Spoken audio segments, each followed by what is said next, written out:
Yes, family, lodge up yourself. Let me know if you can hear the hydrant.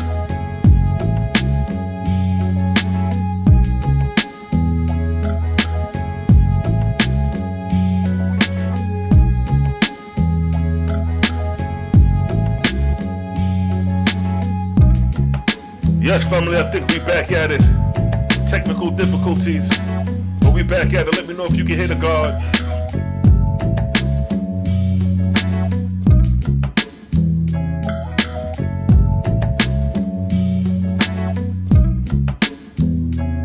Elazar, I see you, beloved. Ray, I see you. Sean, Ito, I see you. We back with the audio.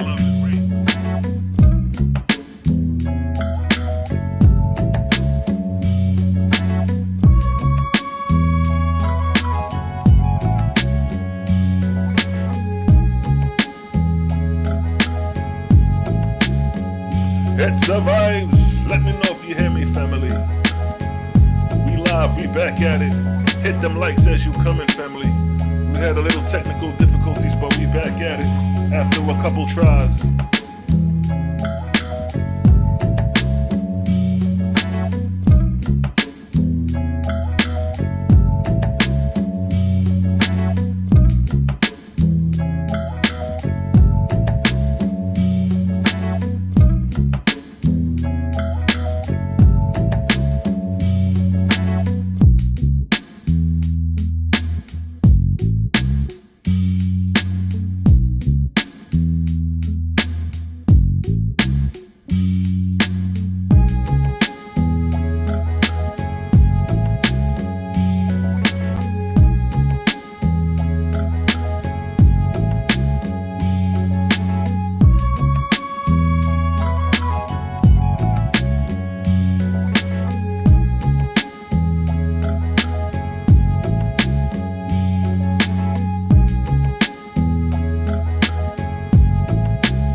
Yes, family, let me know if you can hear me. Selah, Shalom, we back at it.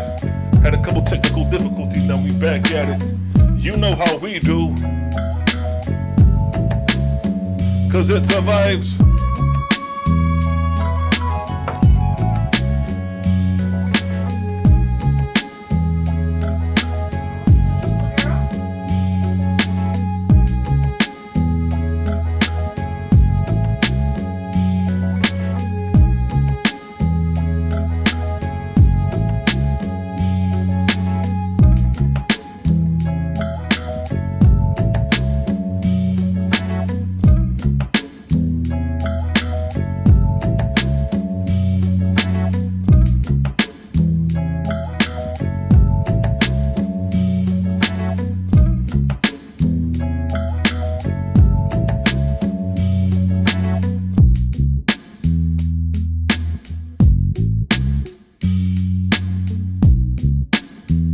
Yes, family, we back on.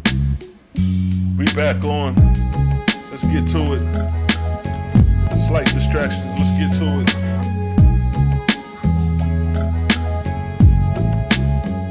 It's the vibes.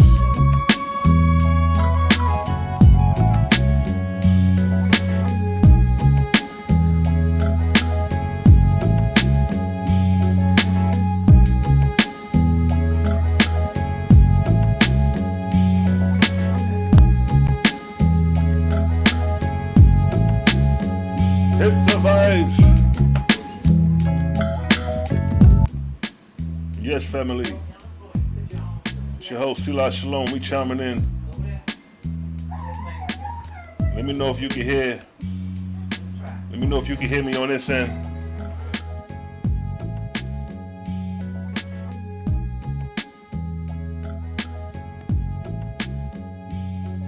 It's the vibes. Let me know if you can hear me, fam. If you can hear me on this end.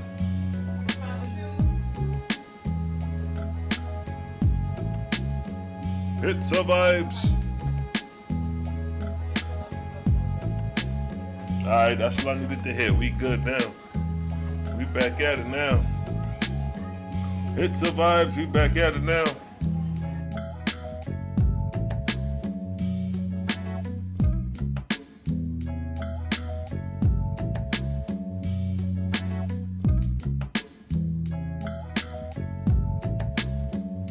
Yes, family.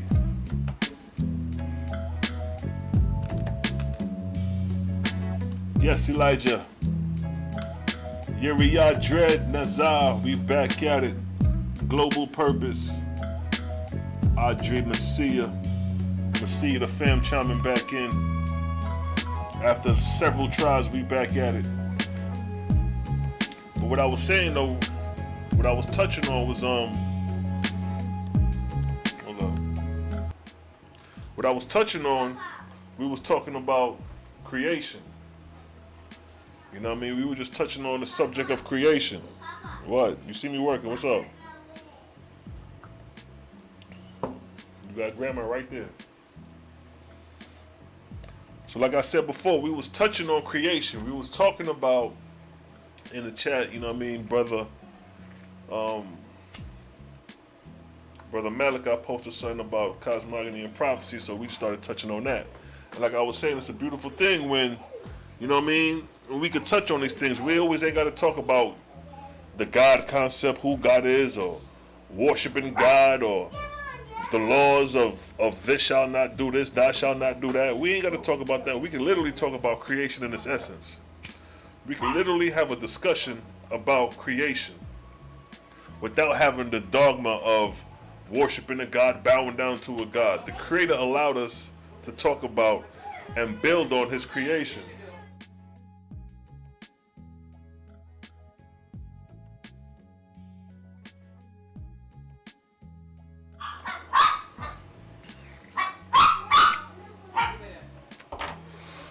So yeah, like I was saying, the vortex is the first cause of creation. That's the beautiful thing about the Oahspe. Creation is consistent.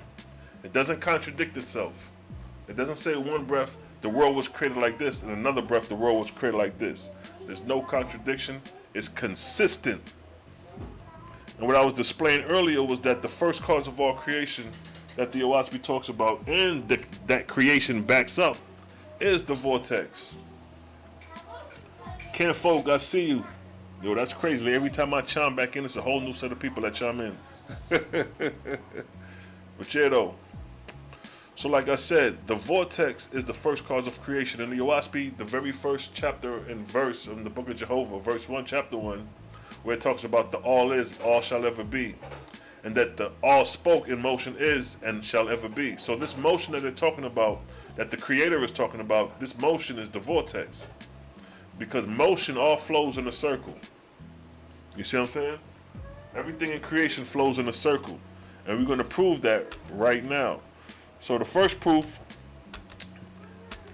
we got the hurricane. The tornado, that's the vortex. The whirlwind, that's the symbol of the manner of the Creator's creation in nature. Then we have a hurricane. The hurricane is the exact same thing, but over water. And then you have what they call fire vortexes, fire vortices, fire tornadoes. But even regardless of what the mineral is being used, here we're dealing with fire, and we still have the vortex. Here we're dealing with vapor. We're dealing with air, basically, gases, and we're still dealing with vortexian current, clouds. And even in the whirlwind, we're dealing with vortexian current. You see what I'm saying? So you can't escape the vortex, and of course, you have the galaxies. The galaxies are symbols of vortexia. So one thing creation is consistent with is showing the vortexian pattern in creation. The Bible does not mention one thing about vortexia as the rudimentary thing of creation. Now it talks about the whirlwind within a wheel and Elijah being taken up in a whirlwind, but that doesn't give you no explanation about that being the essence of creation. See that? Being taken up in the whirlwind doesn't explain nothing about creation. That's a vague statement. That's just like, oh, a man was taken up in the whirlwind. Okay, so what? You know what I mean? Where's the explanation to that? But the Oahspe shows you the validity of the vortex. It's the root and cause of creation, and that's what we're going to get at. So when we talk about creation, we got to talk about the vortex first. The all in all that the Creator talked about, that is motion, is the vortex itself. So one thing the Oahspe states in the book of Cosmogony and Prophecy.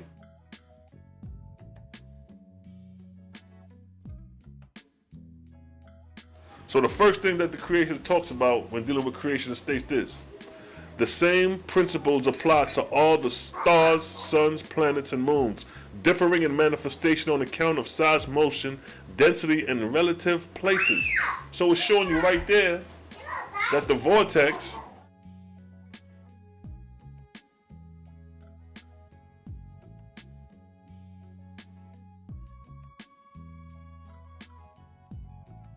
so back to what I was saying. The vortex is the first cause of creation. It says the same principles apply to all stars, suns, planets, and moons. And y'all making too much noise over there. Wait a minute. Hold on for a second, family. Let me let them go before I start.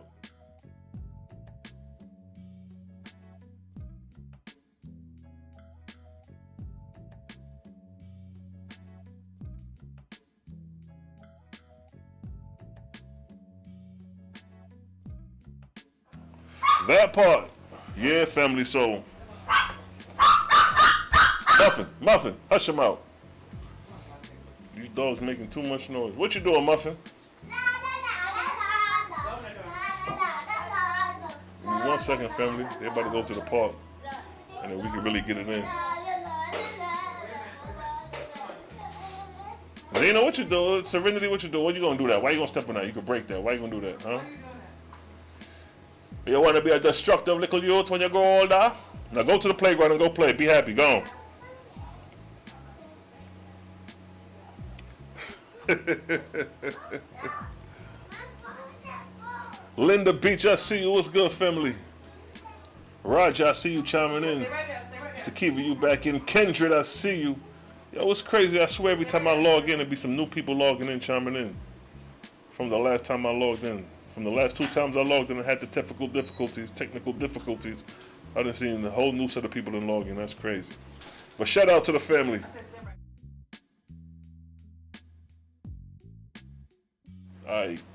Thank goodness the children and the dog is gone for a minute. Let me breathe, boy. You know what I mean? My patience be running shy. I be like, I ain't with all that. I'm West Indian, nigga. We strict over here. I don't play that shit. But me love the youths them though. But now back to the bizno. What I was saying is that the vortex is the first cause of creation. So when you read in the Oahspe, where it talks about the essence of creation, you're always going to revert back to the vortex. So let me be clear now. Chapter 1, verse 1. The same principles apply to all the stars, suns, planets, and moons, differing in manifestation on account of size, motion, density, and relative place. So it's telling you right there that everything in creation follows the same principles. Whether it be the sun, the moon, the stars, it follows the same rules. And what is these rules that they're talking about? What are these principles? Of course, we're talking about the vortex. Now, verse 2 states, the earth floats in the middle of a vortex. Now let's get the earth in this vortex. Now that picture you see of the hurricane right there. You see the center of the hurricane? That's where the earth would be, and everything outside would be the vortex. So now,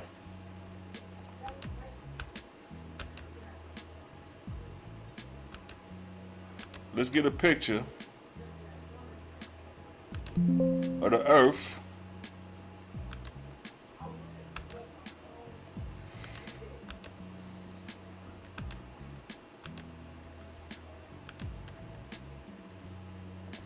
So this is a quick demonstration, a couple demonstrations.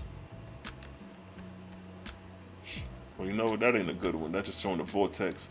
Let me show the vortex of the earth coming in. The center of the vortex. You dig?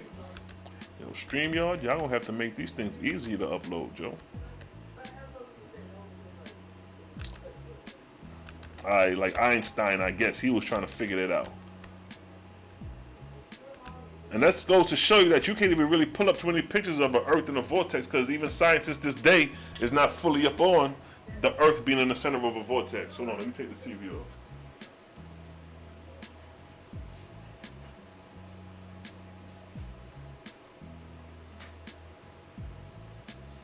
Yes, family. Distractions are dismissed from this reality. When I can focus for a minute. So yeah. So that's a poor demonstration of an Earth inside of a vortex. And then we have another poor example of an illustration of a vortex and the Earth in the center of a vortex. What they call, scientists call the electromagnetic field. So again, it states here, what? Verse 2 states, the earth floats in the midst, meaning the middle of a vortex, and the outer extreme of which is somewhat beyond the moon. The vortex is globular, corresponding to the form of the earth. So in the Oahspe, it says the earth is globular and not flat. But the reason the earth is globular is due to the vortex. Huh? What did it say? The earth floats in the midst of a vortex, the outer extremity of which is somewhat beyond the moon. The vortex is globular, corresponding to the form of the earth. Just like the sun is globular, just like the moon is globular, the goddamn earth is globular. The same rules apply to all. That's why the earth can't be flat, because it's a universal principle. It's a universal rule that the Creator displayed in creation. When you look at the sun, you see a ball of fire. When you look at the moon, you see a rock, a global rock. Now the flat earthers like to play these silly ass games, but they have nothing in the creation to validate their standpoint, other than a scientific example that they done made about they got them head, or a CGI picture like these pictures. CGI is a made up shit in comparison to demonstrate it and show it from the Creator's hand. The Creator don't show you shit flat in creation. He shows you globular celestial bodies. That's to all you flat earthers. If you understood the vortex, you would understand that vortexia produces celestial bodies. They don't produce flat bodies. They don't produce rectangles and triangles. They don't produce those things, hexagons and 5-point stars. The goddamn vortex produce a globe. And that's the evidence. Let's get pictures of the sun and moon. Evidence that the sun, and the sun is created the same way. Under a vortex, by a vortex. The moon is created the same way. By a vortex. From a vortex. Let's get the sun right quick. This the sun. Right? We're going to show you how all these celestial bodies are global in appearance. Ain't no figure 8 suns. Ain't no triangle suns. Everything is in circles and globular. Look at that. This is the sun. The sun is what? Globular. It's not flat. It's not rectangle. It's not triangle. It's a goddamn globe. See, the Creator ain't gonna play games with us. The Creator said, yo, my proof is in my creation. What I display is the proof of my creation. So how you gonna tell me the earth is flat and you ain't got nothing in creation to show as a demonstration of your flat earth? Let's stop playing these silly ass flat earth games and come back and deal with what the Creator has displayed before us. The Creator has displayed before us circular bodies, globular worlds. If you dismiss that, then you dismissing the Creator. If you can't show me a goddamn flat celestial body in creation, then what you talking about? You making up shit. You dealing with a subjective reality, not an objective reality. I'm showing you objective things. Things that you could observe. See that? That's the moon. Look at the sun and the moon. They look damn near the same because they're globular. And this rule is based off the vortex. What did the Oahspe say? The earth floats in the midst of a vortex, the outer extremities of which is somewhat beyond the moon.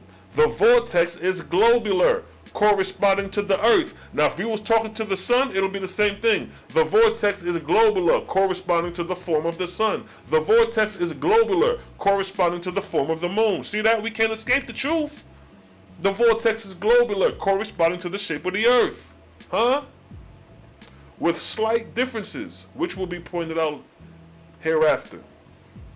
He says, vortices are not all closed at the ends. Some are open at both ends. The vortex turneth the earth on its axis. Some people say that the earth don't move. Well, here the Oahspe say that the vortex turned the earth. You know why the vortex turned the earth? Because the vortex is in motion itself. Coming back to the whirlwind. I'm not going to argue with people who don't have this understanding. Coming back to the whirlwind. Hold up. Let me get that whirlwind. See, we display things. We display things to show the proof. We don't sit around and just talk. This is the whirlwind. That's the whirlwind. That's the proof of vortexia. That's the starting point. The vortex goes through phases. That's just the beginning point. There go the hurricane. All this is how these vortexias is the preliminary stages of producing celestial bodies. But when these vortexes begin to produce celestial bodies, it's globaler in appearance. It's not flat, it's global. So again, the vortex turneth the earth on its axis. So anything that is subjected to the vortex is going to move it. Look at that hurricane. You think anything subjected to that hurricane is going to be still? Look at the tornado. You think anything subjected to that tornado is going to be still, not in movement? So you think the earth being the center of the vortex, you got all this motion moving around the earth, but the earth is not in motion. See that? Anything that is not in motion is considered lifeless. Life comes with motion. With motion comes life. If the earth is not moving, there is no motion. There is no support that life could exist. Life comes with motion. The vortex is the first cause of creation, which is motion. So everything that is subjected to motion, or everything that is subjected to the vortex, will be subjected to motion. This is goddamn common sense. If the toilet, when you flush your toilet, that shit spins in a vortex. If you drop anything in that vortex, it's going to move that motherfucker. So anybody to sit there and have you believe that the earth don't move have no understanding of creation. Because creation shows us that everything is in motion.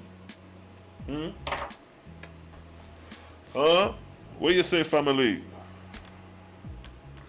Where we at with it?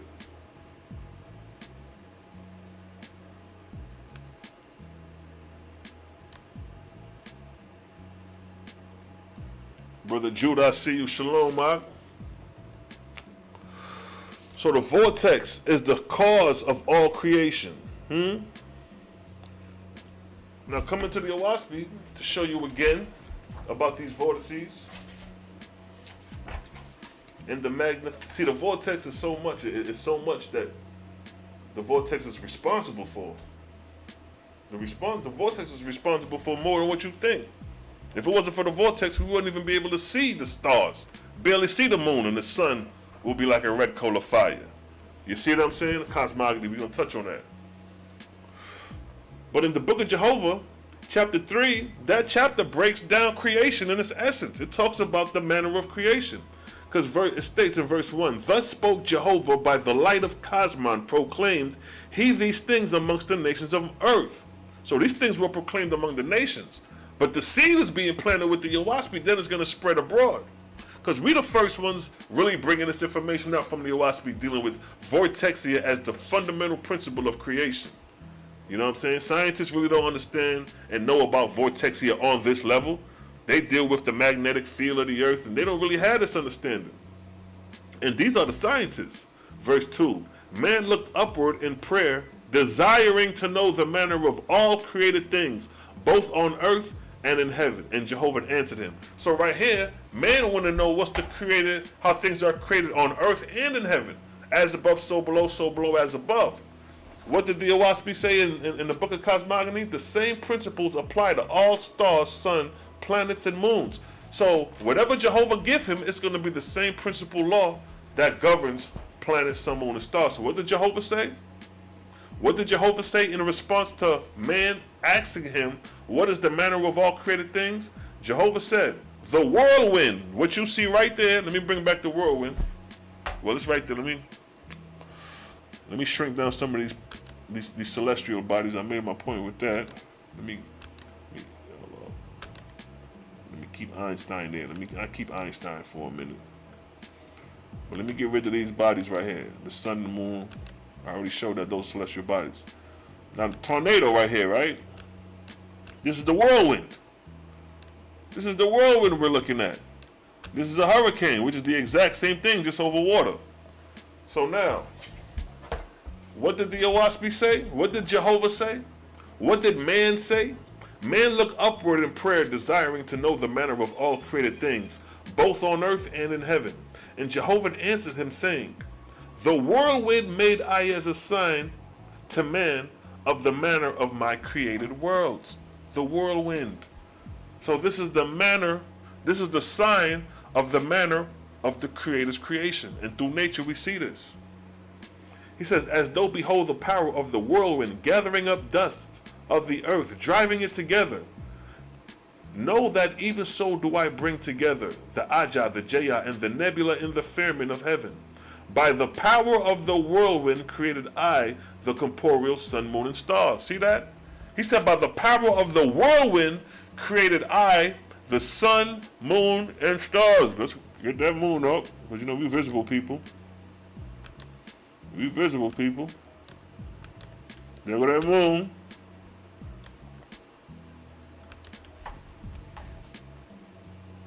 Let me get that sun now. There go that sun. There go that sun. There go the sun and the moon. But what did the verse say? What did the verse say? It stated what? So do I bring the Ajah, the Jaya, and the nebula in the firmament of heaven. By the power of the whirlwind created I the corporeal suns, moons, and stars. By the whirlwind created I the sun, moon, and stars. What did cosmogony and prophecy say? The same rules apply to all the stars, suns, planets, and moons. What caused the creation of the sun, moon, and stars? That the Oahspe say, so do I bring together the Ajah, the Jaya, and the nebula in the firmament of heaven. By the power of the whirlwind created I the corporeal suns, moon, and stars. See that? Oahspe is telling you it's being consistent. Precept upon precept, here a little, there a little. And it's showing you that the vortex is responsible for creating sun, moons, planets, and stars. Why your God of the Bible not telling you this? Huh? Why Jehovah in the Bible not telling you this? Why Jehovah in the Oahspe is revealing this information, but Jehovah in the Bible is telling your ass that the earth and heavens was created in 7 days. We can't even say that's Jehovah. We got to say that's the Elohims who gave you that. So in order to have a sun, you got to have a vortex. In the Bible, the sun, moon, and stars was created on the 4th day. See that? That shit is way off. What you mean the 4th day? You can't have a day without sunlight. You see that? The same way we can see the sun, the same way we can see the moon. Now show me this light in the beginning, because it's supposed to be visible. It's supposed to be a corporeal light, something tangible to the visuals, in visible range, because this is the physical creation that your Genesis account is talking about. But we can't see that light.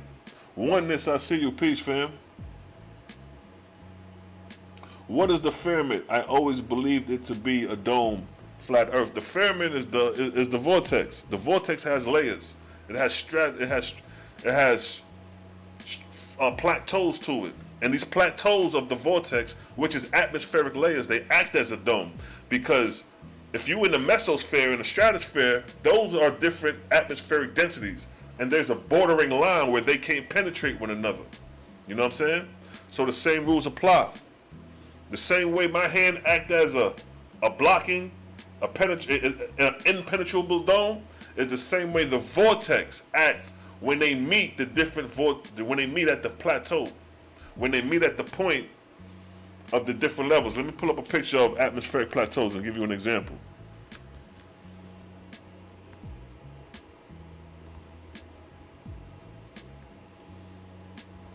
The vortex is the cause of all created things. Alright. So let me just pull up this picture real quick, fast. of the atmosphere of the earth and the atmospheric layers. Notice the atmospheric layers is not just all commingled together. You know what I mean? They're structured. They have plateaus. So for example, let me pull up this picture real quick of the atmosphere and its layers as an illustration. So as you see here, right, these atmospheric layers. See that? Now, the troposphere and the stratosphere are two different layers, but there's a bordering point. That bordering point acts as a barrier. It's impenetrable.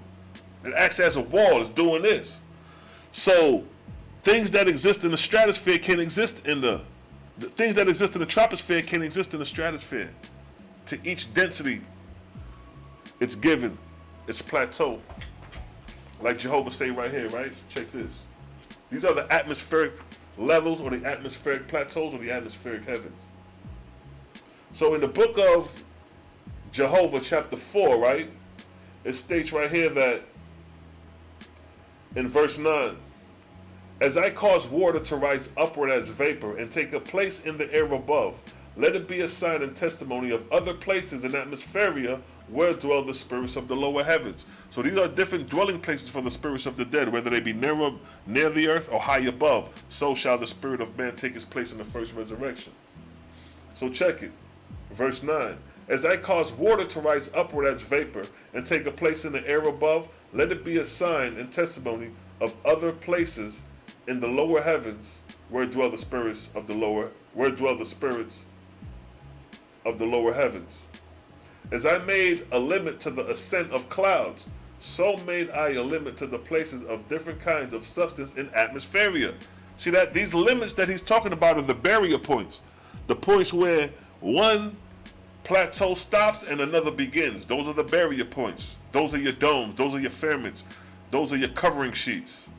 Just like when you're in a building, you may be on the first floor, and when you look up, it's a ceiling. But you go up the stairs, and you could be standing on that plateau, and then it's another ceiling at you above. You know what I mean? So the heavenly plateaus are arranged in that same manner. So as you locked into this, we locked in here. From the earth to the first atmospheric plateau, we locked in. Until it's the harvest time, until we could ascend to the next step or the next second heavens, and we locked in there until it's time to rise up. So again, according to the conditions of these different plateaus in atmospheria, whether they be near the earth or high above, so shall the spirit of man take his place. In the first heaven, according to his diet, desire, and behavior, so shall he dwell in spirit. So the firmament is basically atmospheric or vortexian layers. That's what it is, vortexian layers. Vortexia.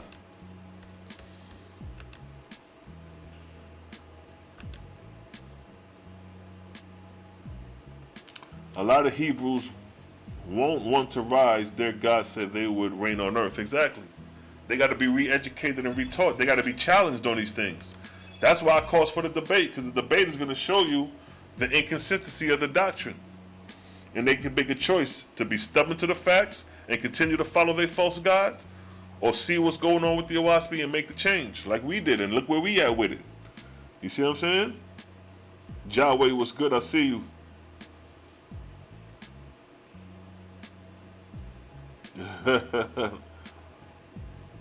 Yeah, them notifications be acting up though. So the Oahspe is showing you that the vortex is the cause of creation. The first cause of creation is responsible for creating planets, sun, moon, and stars. And then the vortex, it acts as a lens. That's what Brother Malachi was touching on as he was reading earlier. When it comes to chapter 2 of the book, it talks about the lens. No, chapter 3 actually.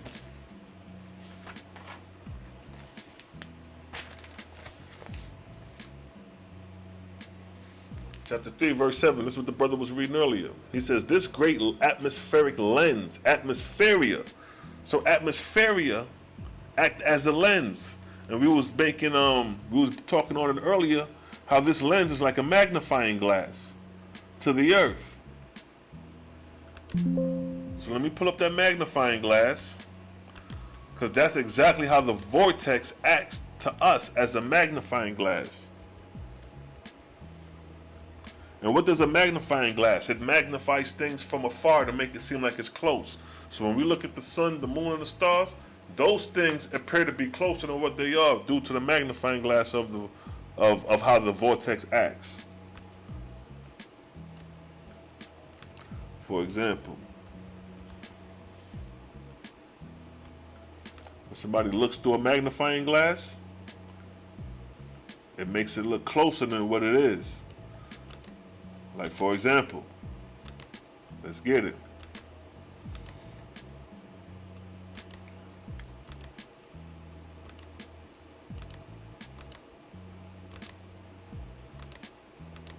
Boom. See that? See, that magnifying glass magnified his eye to appear closer than what it is. But then when he takes away the magnifying glass, the eye is further than what it appeared it to be. Same thing with the vortex. When we look at the sun, moon, and stars, these things appear to be closer than what they naturally are, due to the vortex acting as a magnifying lens. Huh? So again, what did the Oahspe say in verse 7? This great atmospheric lens, atmospheria, not only thus manufacture light and heat, but it also affords man the means of seeing the sun, moon, and stars. See that? It says, but it also affordeth man the means of seeing the sun, moon, and stars. It hath power also of magnifying millions of comparatively dense Etherian worlds, so that man can see through them. See that? The student should consider this from the standpoint of a magnifying lens in a microscope. See that? Let's get a microscope. How a microscope can look into the density of things. What seems and appear to be dense, a microscope will look and you be like, damn, that shit is not even as dense as I thought. It's not as compressed as I thought. Huh? So looking through a microscope, looking through a magnifying glass, is the equivalent of looking through a vortex. Huh?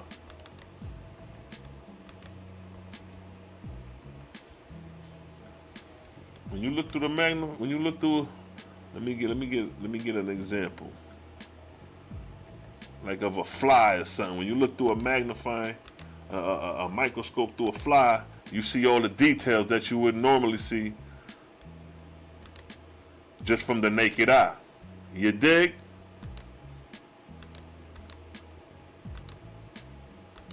So for example, this is a fly under the microscope. You know what I mean?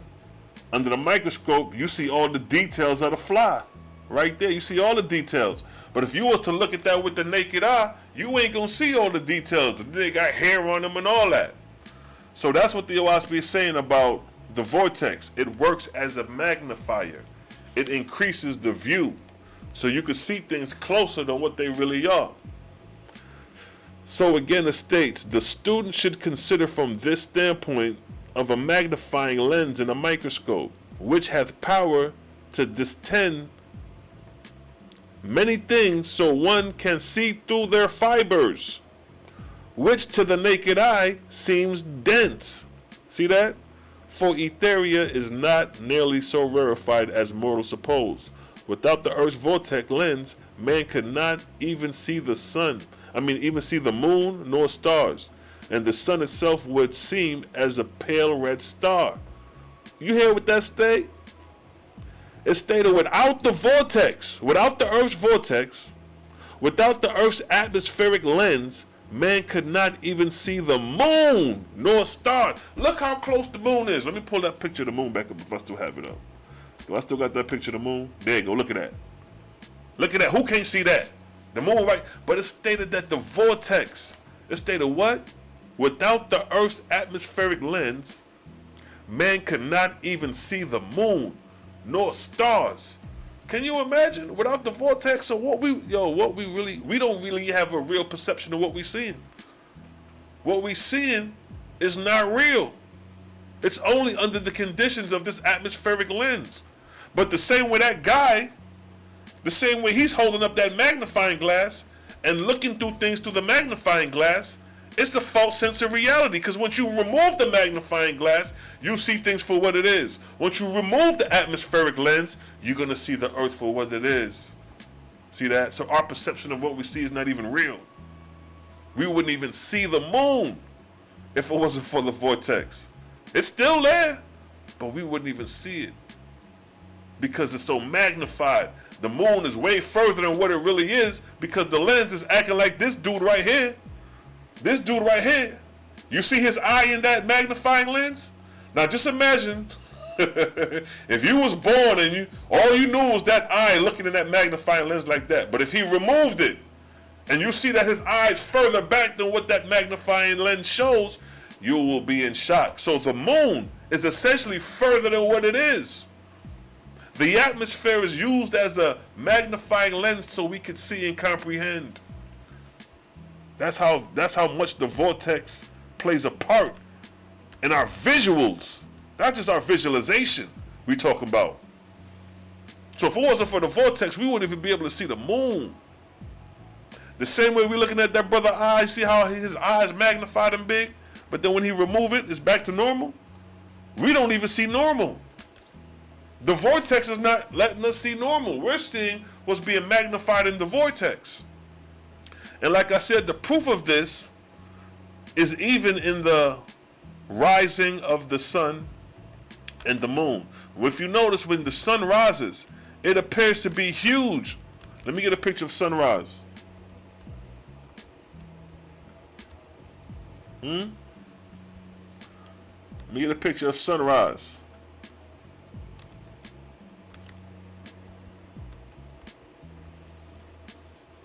Show y'all something. Let me show you how this thing really works when we're dealing with vortexia. So you can have this understanding of vortexia.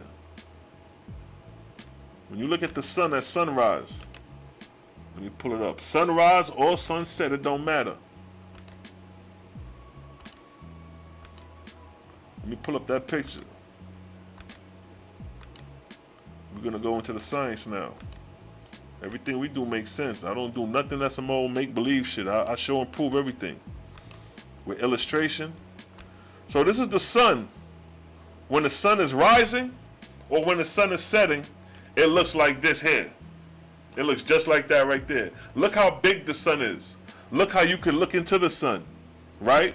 Look at the atmosphere. It's red. But watch this. Watch this. Boom. Let me pull this up real quick. Show y'all the real science of creation through the creator. Understand the vortexia. So check this. Now this is the sun right here too. Oh, it ain't download. Hold on. Hold tight. Everybody hold tight. Let me see. Let me get a all right, bong. Let me choose this right. No. Let me see. All right, let me do this one. All right, perfect. I use this picture right here. Perfect. All right, let me see if this will pull up now. All right, so check it. Bong. Badong-y-dong. Now look. This is the sun too. Now let me do something else. You know what I mean? I'm breaking down some science for y'all real quick. Let me remove that. Let me remove that there. I'm gonna keep you up. All right, so we got those two pictures are pictures of the sun. Now I'm gonna show you how the magnifying effect through the vortex affect how the sun is. Because if you notice the sun at sunrise, it appears as a big ball. But then when you look at it at high noon, which is there, it's a brilliant, sparkling sun, but it looks much smaller than what it did from when it rose. All right, now look at the colors. You got blue and you got orange. Like I said, I'm showing you the science of this thing here. So now let me pull up this right here now. Let me pull up this right here now. We're going to make this make sense. Everything in nature is color-coded, right?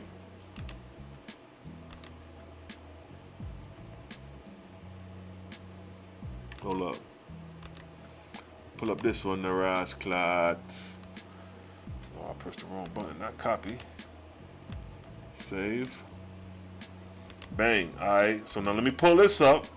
Because like I said, we dealing with Vortex here. We going into the science of Vortex here. We going into the color spectrums of Vortex here. And we're going to go into the electromagnetic spectrum because the electromagnetic spectrum is Vortex here. Now check this. Let me bring him over here. Let me bring dude right here. Because he got the magnifying glass.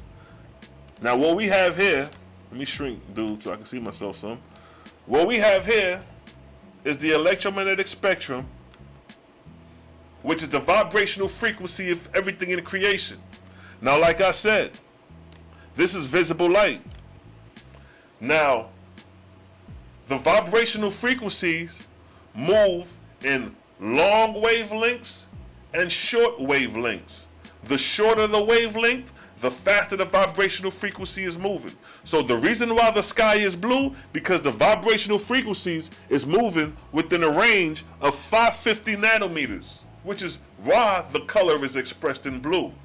Now when you look at the sunset or the sun rising, if you notice, it's orange. Now look at the color spectrum on the electromagnetic spectrum. What is the vibrational frequency of orange? If you see it, it's 700 nanometers. Meaning what? Those are long wavelengths. When you have long wavelengths, it magnifies the celestial body to appear bigger than what it is. When you have smaller and faster wavelengths, the celestial body appears smaller than what it is.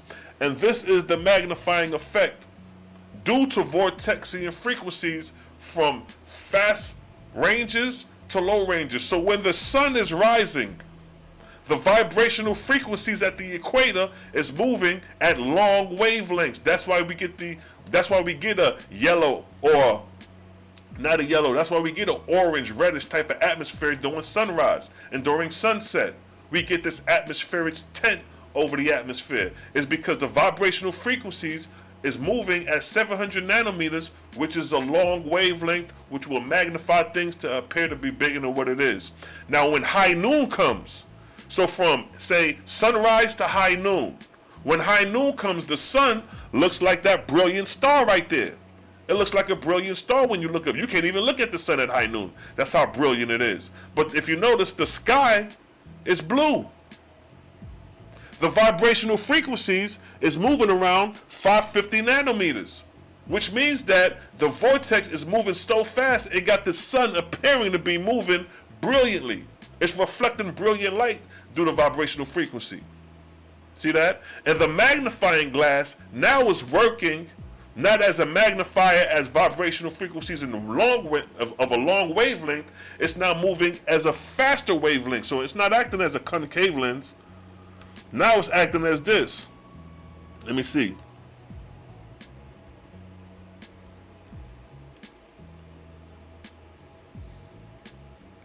So when you remove the magnifying glass, hold up. Let me do this.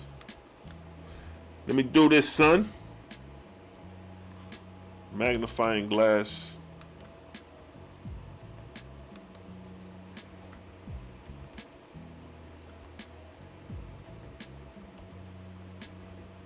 Alright, so let me put this in, looking through the magnifying glass, right? So for example, I'm going to use this guy for an example. This is exactly what I'm talking about. See, your boy deal with mathematics and science. You ain't going to get this nowhere else, man. This level of information that we building on as far as creators' creation. And using scientific method to prove this shit. You dig? Hits or vibes. Alright, so check it. Now look at this dude, right? Now he got the magnifying glass on one eye, and he got the magnifying glass without it. So now this coincides with what we're dealing with. The eye that got the magnifying glass over it is equivalent to the sun at sunrise and sunset, because the wave frequencies, the vibrational frequencies are longer, which magnifies and make things appear to be bigger. But when we look at the sun at high noon, it looks smaller due to the vibrational frequencies moving faster. But if you notice, the regular eye is much smaller than the magnified eye. So the magnified eye would be equivalent of sunrise and sunset, and the regular eye without the magnifying glass would be equivalent to the sun at high noon. You've seen it for what it is. Using that as an example of showing the different vibrational frequencies from magnifying something through long vibrational frequencies for things to appear to be looking smaller because the vibrational frequencies is moving faster. And the color coordination shows which range that the vibrational frequency is moving in. See that? See that, fam? That's what we dealing with here, yo. This is the science of the creator. We ain't making none of this shit up. All this shit is science. So again, when the verse states, this great atmospheric lens, atmospheria, not only thus manufactures light and heat, but it also affords man the means of seeing the sun, moon, and stars. It hath the power also of magnifying millions of comparative dense Etherian worlds, so that man can see through them. The student should consider this from the standpoint of a magnifying lens in a microscope, which hath power to distend many things so one can see through their fibers, which to the naked eye seems dense. For Etheria is not nearly so rarefied as mortals suppose. Without the earth's atmospheric lens, man could not even see the moon nor the stars, and the sun itself would seem as a pale red star. See that? Even that sun at high noon would appear as a pale red star. That's if you don't have a vortex. See that? Things will fall apart. So right there is showing you that the vortex has to do with your perception of things being magnified in comparison to things being seen for what it is. So the vortex that you see at high noon is just the vibrational of the vortex moving faster, so it appears to look smaller. But when the vibrational frequency is moving slower, it appears to look bigger, although the sun is the same size. See, it's a matter of perception. The same way that dude eye looks big through the magnifying glass, that's the perception, but that's not the reality. The reality is his eye is what it is on the other side. See that? Yes, family. Things are run deep in the blood clot, yeah? The mystic order of the creator, yo. This is what we're dealing with when we're dealing with creation. Jah creation still, yeah? Frequencies, yes, my sister, and frequencies. That's what we're dealing with. Vortexious frequencies. Selah, the mad scientist, breaks it down. Sadat, peace, beloved. I see you, King. Yes, man, the mad scientist. You know what I mean? That's why I really believe the 5%ers would enjoy this information as far as the cosmogony and prophecy, because the 5%ers deal with a lot of mathematics. They deal with the science, what makes rain, sleet, snail, and earthquakes. You know what I mean? The gods will love this shit. Yes, Kindred. Yes, Kindred. You done know. So that's how important the vortex is. The vortex is a magnifier. Let me show you what the wavelength is like. Long wavelengths.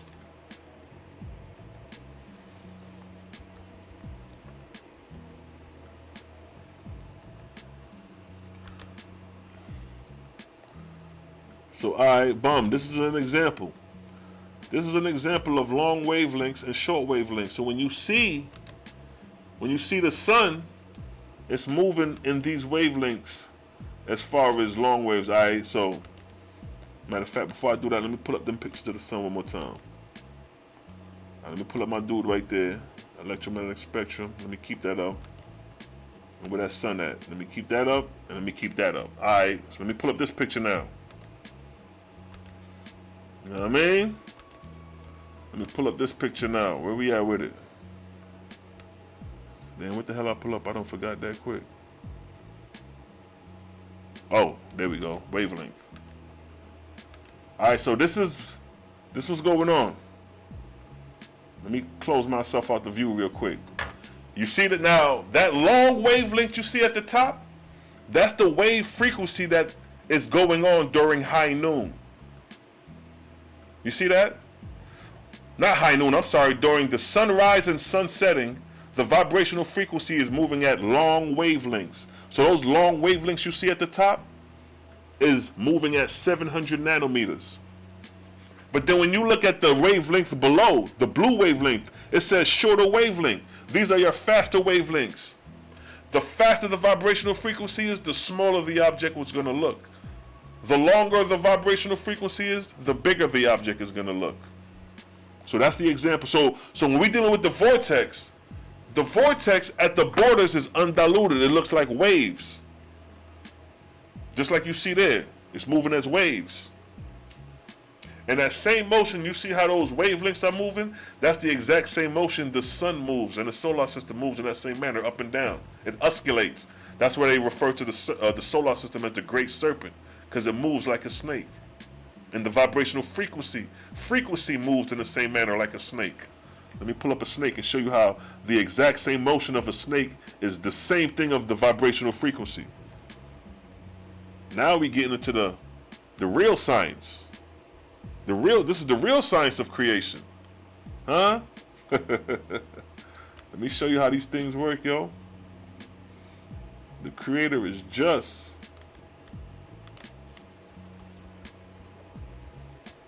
The creator displays his creation in all things. Now watch this, huh? Y'all be thinking I be bullshitting? All things is connected. Even the snake. The snake's movement is connected to creations. It's connected to the creator's vibrational frequency of how things is moving. You think like things move in circles. Wind move in circles. Hurricanes move in circles. Now look at this. This is a snake. This is how a snake moves. But if you notice, the snake's motion is the exact same movement of the vibrational frequency. Look at that. The snake is showing you the motion of vibrational frequency. And the serpent is described in the Oahspe as the solar system, meaning that the sun represents the head, the planets represent the body, and the motion of the solar system oscillates in this same manner as you see, as the wavelength and as the snake. It oscillates up and down, traveling along. So when you look at this from an objective standpoint, it looks like a snake moving in the cosmos, thus called the Great Serpent. Let's get it real quick. What does it say right here? Where's that? Where's that? Let me get it right quick. Oh yeah. Let's get it. It stated what? Verse 7, Book of Jehovah, chapter 3, verse 7, real quick. A great vortex created out for the sun. Within this vortex and subject to it. See, the planets are subject to the sun. Made I the vortices of many corporeal worlds. The sun vortex I caused to rotate, and I gave power to carry other vortices within it. According to their density position are they thus carried around about the sun. So right here, the planets are subjected to the sun. So the planets, they act as a body, while the head, being the sun, represents the head. Now let me get a picture of the solar system real quick. Giving y'all some real mysteries unveiled today. So check this, family. Let me get, alright, so check this picture right here. Boom. Yeah. I demonstrated this before, but consistency and repetitiveness is key. You sharpen yourself by doing this, being consistent and repetitive. You start drawing out more and more new things every time. So check this out. Coming back to the solar system. Let me break that down, bust it down to size. So now look at that. You see how the sun is? Now the sun, you think the sun is going to apply, you think the creator is going to apply different rules? Did not the creator say the same rules apply to all? So if the vibrational frequency moves in short and wavelengths like that, The snake is showing you the motion of the wavelength. Now here go the solar system with its planets traveling behind it. And when the solar system moves, the sun is moving up and down, oscillating. See that? It's riding the wave frequency. It's riding the vortexian frequency because the sun itself is subjected to a vortex. The same way the earth is subjected to the sun's vortex, and the earth is ingrided in the vortex of the sun due to its orbit. Likewise is the sun ingrided in a greater vortex rotating around it, and its rotation is oscillation. It moves up and down, or left and right. That's why they call the Great Serpent. That's why they call the solar system the Great Serpent. And let me get it where it say that. Where they describe the solar system as the Great Serpent. Where that? Yeah, we going in tonight, fam. See the difference between the Oahspe? We ain't talking about no crazy ass 7-day creation. We giving you the essence of creation. We ain't even put a time limit on this thing yet. We ain't even put a time on it. We just talking about how things govern itself into creation.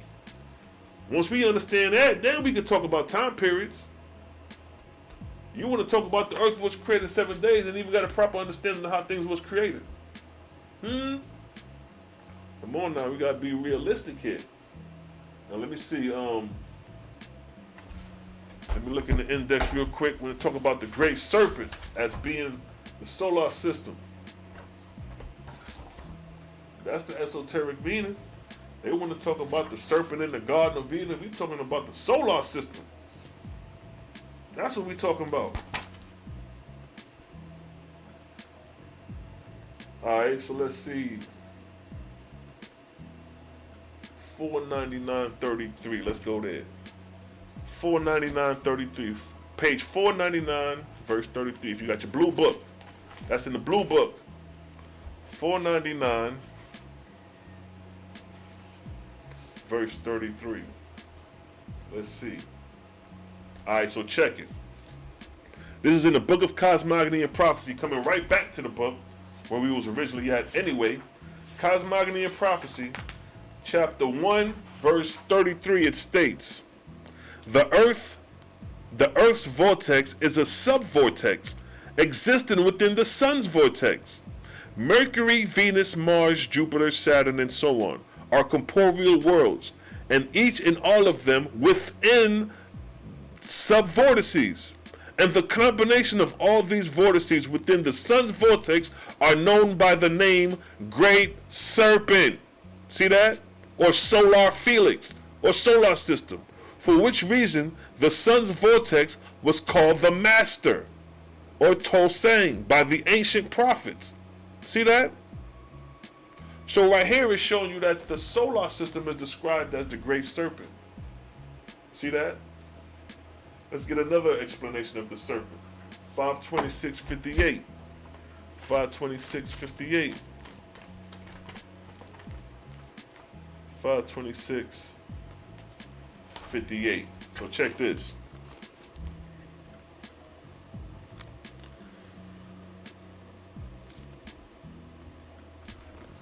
58. Dan High, the panic. This is in the book of Selah. It says he says the Etheria, the highest place in the Etherian worlds. Jehovah said, the sun I made as the head of a serpent. So just like you see that sun as a head and the planets following, he said, I made the sun as the head of a serpent, and his felix made I as the body of a serpent. Thus made I the great corporeal serpent. See that? Talking about the solar system.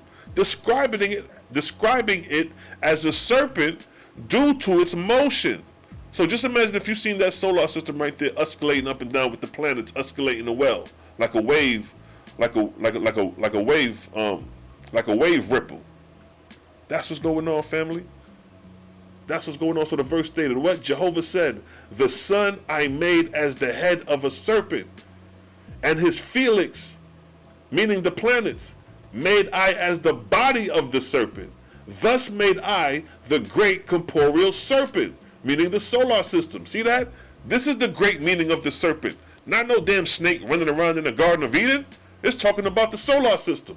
See, the Oahspe is the real revelation of these things. This is the real revelation.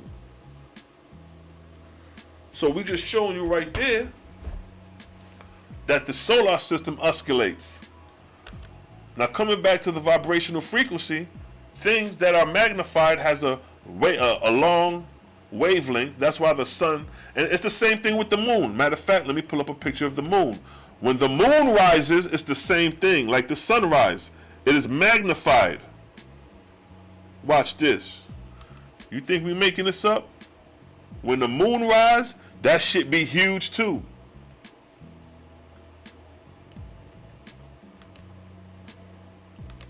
Let me show you the moon rise. And then it's the same thing when the moon rises at high noon.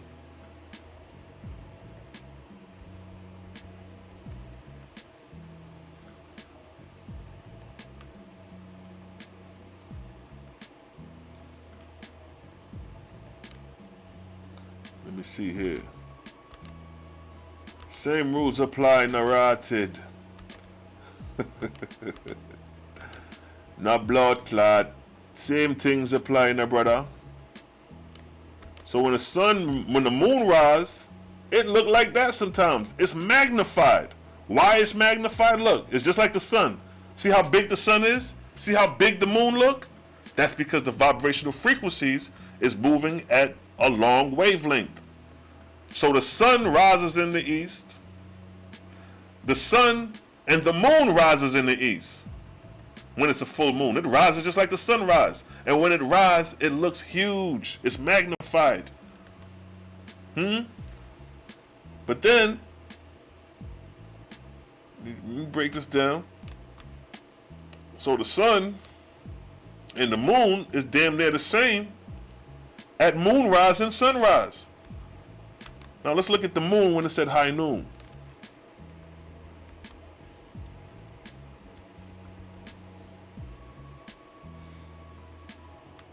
See if I can get a picture of the moon. It's just like the sun. When you see the moon at high noon, or when it reaches peak, it's shining like the sun. All that is due to the vortex, yo. Watch this. Let me show you the cross comparison of the celestial body. Show it's one universal governing thing going on here. Look at this. This is a picture of the moon. Look at that. That's a picture of the moon at high noon, at high night or midnight. Huh? Let me pull that right next to the moon. But look at the sun and look at the moon. Both of them are at so at high noon, at midday, that's the sun. At midnight, that's the moon. But look how they're gloriously shining. You know why? The vortex is moving faster up there. But look at the sun and look at the moon at sunrise or sunset or moonrise or moonset. It's magnified.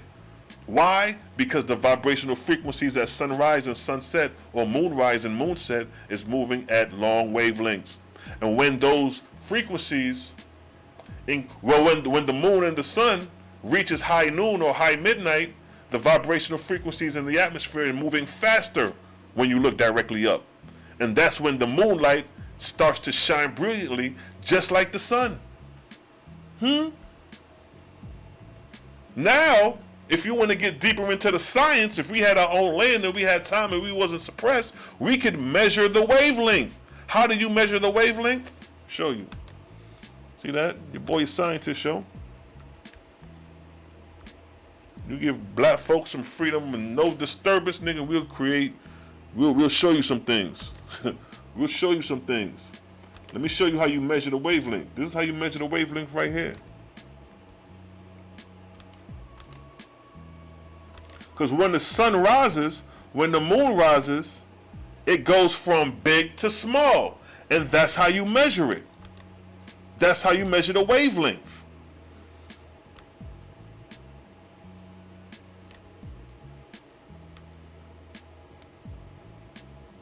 Where that? Oh, no, that's not it. Hold up. So you measure the wavelength, yo. The proof is in the, okay, that ain't showing, that's why. All right, bong. Now this is an actual illustration somebody put together. Oh, let me see if this will goddamn work. Let me know if this will work. This would be illy if that'll work. Let me see. All right, let me pull this picture up. See what we got here.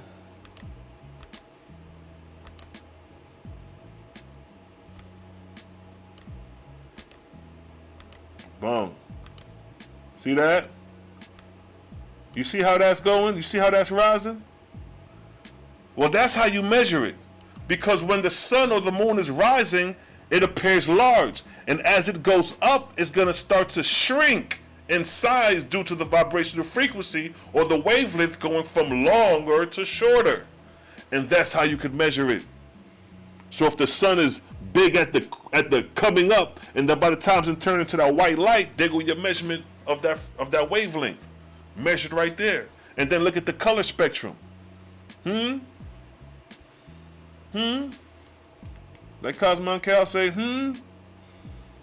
That's what we dealing with, family. This is the science we dealing with. All that got to do with the vortex, fam. All that got to do with the vortex. Huh? Like I say, Roy, this is the beautiful thing about the Oahspe. It got the science in here. The science, the mathematics. It gives you illustrations to play with. You could measure the vortex with instruments. You know what I mean? You can measure these things. Look at that.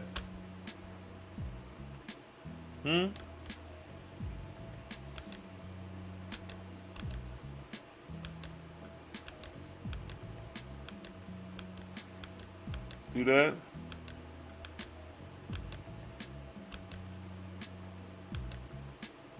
You see how that sunrise, that moonrise? Now just imagine if it was oscillating like this snake right here, moving up and down as it's coursing. See that? That's the science the Oahspe is revealing, yo. The electromagnetic spectrum, the wavelengths. You dig? It survives. Jehovah makes it make sense. Yes, you done know he is infinite, and so are his ways of creating his creations. All praises. No doubt, sistren. No doubt. So I'm showing you and demonstrating before you the Creator's creation through vortexian current, using the electromagnetic frequency, using long wavelength and short wavelength, showing you how we perceive things in creation. Or how we perceive things in the cosmos. At sunrise, the sun and the moon appear to be huge. When they talk about we got a super moon and we got a super sun, or you know how they talk about the super moon and all that? And when the moon gonna appear to be huge, you could only catch that at the rising of the sun, the moon, I mean. When they talk about a super moon being huge, you could only catch that at the going up of the moon. As soon as that moon reaches midnight, it's gonna be back to a normal moon. You gotta catch that shit right at the sunrise. And the only reason it's a super moon and it's big like that, it's bigger than normal, is because the vibrational frequency is moving at long wavelengths. So it may be moving at a longer wavelength than normal, so it's going to appear to be bigger. See that? It survives. Where is it, family? Exactly. The rainbow is an example of the electromagnetic spectrum. See, the rainbow is the electromagnetic spectrum. Let's bring that out. Let's show the rainbow real quick. Let's show the rainbow real quick, which is the electromagnetic spectrum. Let me bring that up. Where that at, narrated? Alright, here we go. Let's bring that up. Because the old girl just brought up the rainbow. There go the rainbow right there. There go the rainbow, family. Look at that. And if you notice, if you look at the wavelength that is long, it's red. It coincides with the color spectrum of the long frequencies of red in the electromagnetic spectrum. And if you look at the short wavelength, it's blue, which coincide with the electromagnetic spectrum color, things moving at a faster vibrational frequency. So the color spectrum express the vibrational frequency of where things is at. See that? So when you talk about the rainbow, there go the rainbow. The rainbow is expressed in Vortexian frequencies. The color spectrum is the rainbow. Boom. It's the vibes. You done know, family. That's how we moving with these vibes, yeah?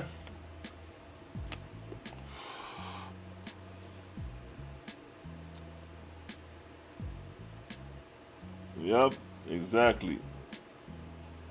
Malachi Maccabee got it. Great visuals, Zach. No doubt, beloved. You know what I mean? You touched on the subject, boy, that sparked some interest because I love the science and cosmogony. I love this shit because this is the essence of the creator's creation. If we're going to become pro-creators, we got to have this understanding from now. How are we going to become gods and lords and we don't understand these things? Now, I seen on Facebook your boy Caleb, the one I destroyed in the debate, he talking about, oh, Oahspe says you're going to become gods and you know how you're gonna worship. He still has a lack of understanding, but that's a whole nother subject. Oahspe don't say to worship God, lords, and saviors. Even in the Oahspe, even in the doctrine of Yahshua, Yahshua stated no gods, lords, or saviors but Jehovah only. So right there, your argument is destroyed and baffled and killed with that. But that's a whole nother thing in the bedroom. All praise to the Most High, definitely learning a lot. Yes, you done know kindred. That's what this channel is about, to learn the ways of the Creator.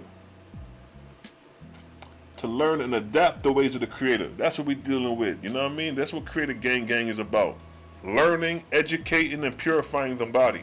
If it's anything outside of that, it's a goddamn lie. So Doc, this all happened for a reason. I believe we have to catch that wave when it's open and closed. Now see, I'm giving you the basics. Now I can go into the mysteries. How Yahshua got them powers. I know a lot more than this shit. I'm giving you the preliminary basics. If we was face to face talking outside of social media, nigga, I can show you how deep the rabbit hole really goes. I could put you in the practice of certain things. You know what I'm saying? Yahshua went up on high mountaintops during the evening. Why? Let's go back to the moon and the sun at evening. The greatest solar energy that you could receive is from the sun. So what you think Yahshua was doing up on the mountain? I'll let you figure that out. I'll let you figure that out, fam. It's the glory of God to conceal a thing, but it's the honor of a king to search out a matter. So some things you're going to have to search out yourself so you could have a revelation. Why did Yahshua go up on mountaintops at sunrise and sunset? Where the picture of the sun at again? Look at the sun. Look at the sun. Who can put two and two together? What we dealing with? What we dealing with? Yahshua went up on the mountain at evening alone. Where that verse at in the Bible? Let me see if I can pull up the verse where it states how Yahshua went alone.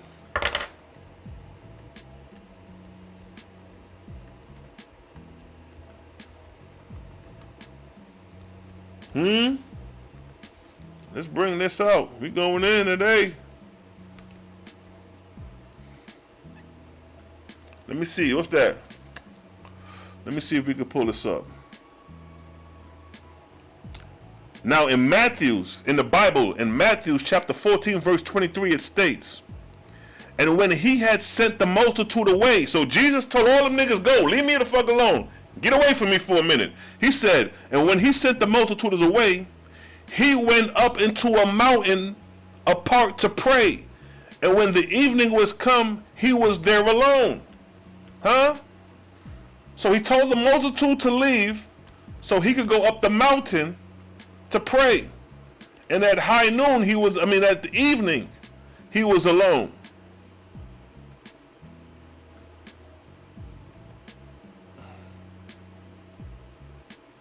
And then now keep in mind, he went alone. He told the multitude to leave. He went alone up on a mountain at evening. Now at evening, the vibrational frequencies is moving at long vibrational frequencies, long wavelengths. So what you think he went up on the mountain to do? Let me show you something. Let me give you a little bit of the mysteries. Coming to cosmogony and prophecy again. We still in cosmogony and prophecy. But check this out. me see if I can find this real quick. About Vortex, yeah. Right it. Yeah, yo. Yahshua wasn't just going up the mountaintops for wishful thinking. He was going up there getting what? What he was doing? He was charging up. Look what it say right here in the book of Cosmogony and Prophecy, chapter 11, verse 10. He that healeth by laying on of hands, Yahshua was healing by laying on of hands, only gives off Vortexia. He that previously received. So he had to previously receive Vortexia in order to lay on hands and heal people or restore them. So again it states, he that healeth by laying on of hands only give off Vortexia he hath previous received. Let him see to it that he replenish himself by sunlight and trees and herbs and ground to walk upon. For giving away without replenishing will soon result in nothing. What does that mean? In order for Yahshua to continue to heal people, he had to restore and replenish Vortexian energy. How did he do that? He left the multitude at evening, went up on a high mountaintop, and recharged. He charged up. That's how you get Vortexian energy, by charging up. But how do you charge up? You look into the goddamn sun. You receive solar energy by going up on the mountaintop, looking into the sun, lightening the whole body. The eyes is the doorway to the soul. Once you let the sun hit that pineal gland and that light, it illuminates the whole body. It charges the whole body with Vortexian current. So when Yahshua come back down from that mountain, matter of fact, look at the very next verse. Matter of fact, let me get that in Matthew chapter 14. After he went up the mountaintop, look at the very next verse was taking place with Yahshua. You're going to understand how Yahshua got these spiritual powers. It wasn't no goddamn hokey doke, no myth. This nigga earned that shit. Let's go to 14:13. Chapter 14, verse 13, where it states, right? Wait, hold up. No, that ain't the very next verse. That's the very next chapter, 14:24. Was it 14? 14? 14:13? Am I? Shit, to a different place. No, that ain't it. Hold up. 13, 14, was that it? Hold up. Let me go back. Bong. All right, 14:23. That's it. All right, so check it. In Matthew chapter 14, verse 23, look what it states. Look what it states. Let me go up one. Let me go to 22. And straightway Yahshua constrained his disciples to get into a ship and go before him. And go before unto the other side, while he sent the multitude away. So he told his disciples to go in the ship. I'm going to go to the other side. He sent the multitude away. That's what's going on. Verse 23. And when he had sent the multitude away, he went up into a mountain apart to pray. And when the evening was come, he was there alone. So he went up into the mountain by himself to pray.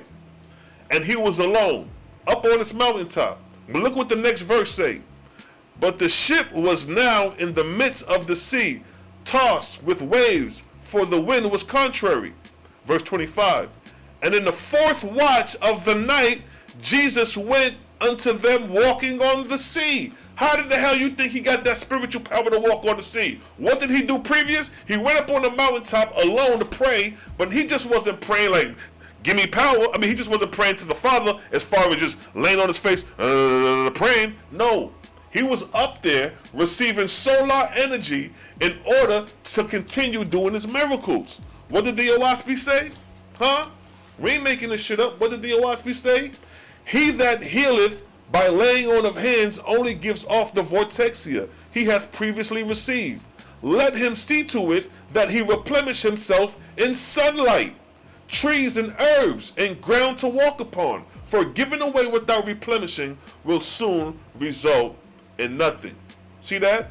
When the prophet hath attained to discharge Vortexia, as to make rips at will, he is also subject to the presence of people from the unseen world. So it goes even deeper. So when you tap in, so when Yahshua was up on the mountaintop, he was tapping into solar energy in order to empower his body, in order for him to continue to do the miracles that was sent by the Creator. So if you notice, he went up on the mountaintop alone. Now what's that other verse when Yahshua transfigured? When Yahshua transfigured, he was on the mountaintop too. But on this one, when he was on the mountaintop, when he came down, he walking on water. He got charged up on that goddamn evening moon, on that evening wavelength. Yahshua was getting charged. So if Yahshua was on the mountaintop at evening and he was charging up, and the sun is the greatest solar energy that you can receive, he's up there looking into the sun, strengthening the pineal gland, strengthening the vortexia of his spirit, empowering his physical body through sunlight, solar energy. But look at the vibrational frequencies. This wavelength is short. It's long wave frequencies. So that's more conducive for you to see. You can look directly into the sun when it's coming up or when it's setting because it's suitable for the eyes. You can take it in. You see what I'm saying? But when it's at high noon, it's harder for you to watch because the vibrational frequencies is moving way much faster. You got to train your eyes to see the sun at high noon. But when the sun is setting and rising, or when the sun is rising and setting, it looks like what you see on the screen. You could look into the sun. By looking into the sun, you're soaking in solar energy. When you soak in that solar energy for a minute, look into that sun directly like that for 5 minutes straight, and then close your eyes. Lock your eyes closed.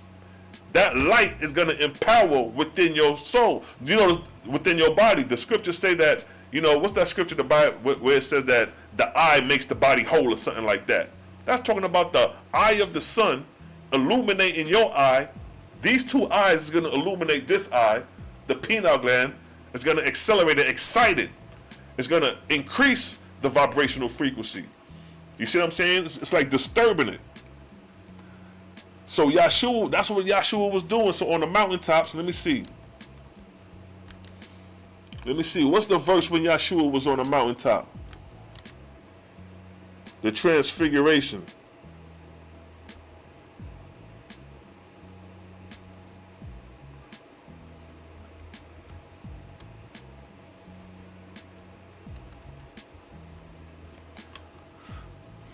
What's that verse what verse is that? When Jesus transfigured. Huh? What verse is the transfiguration of Jesus? All right, chapter 17, let's get it. Let's get it, chapter 17. Matthew's chapter 17, let's get it, right?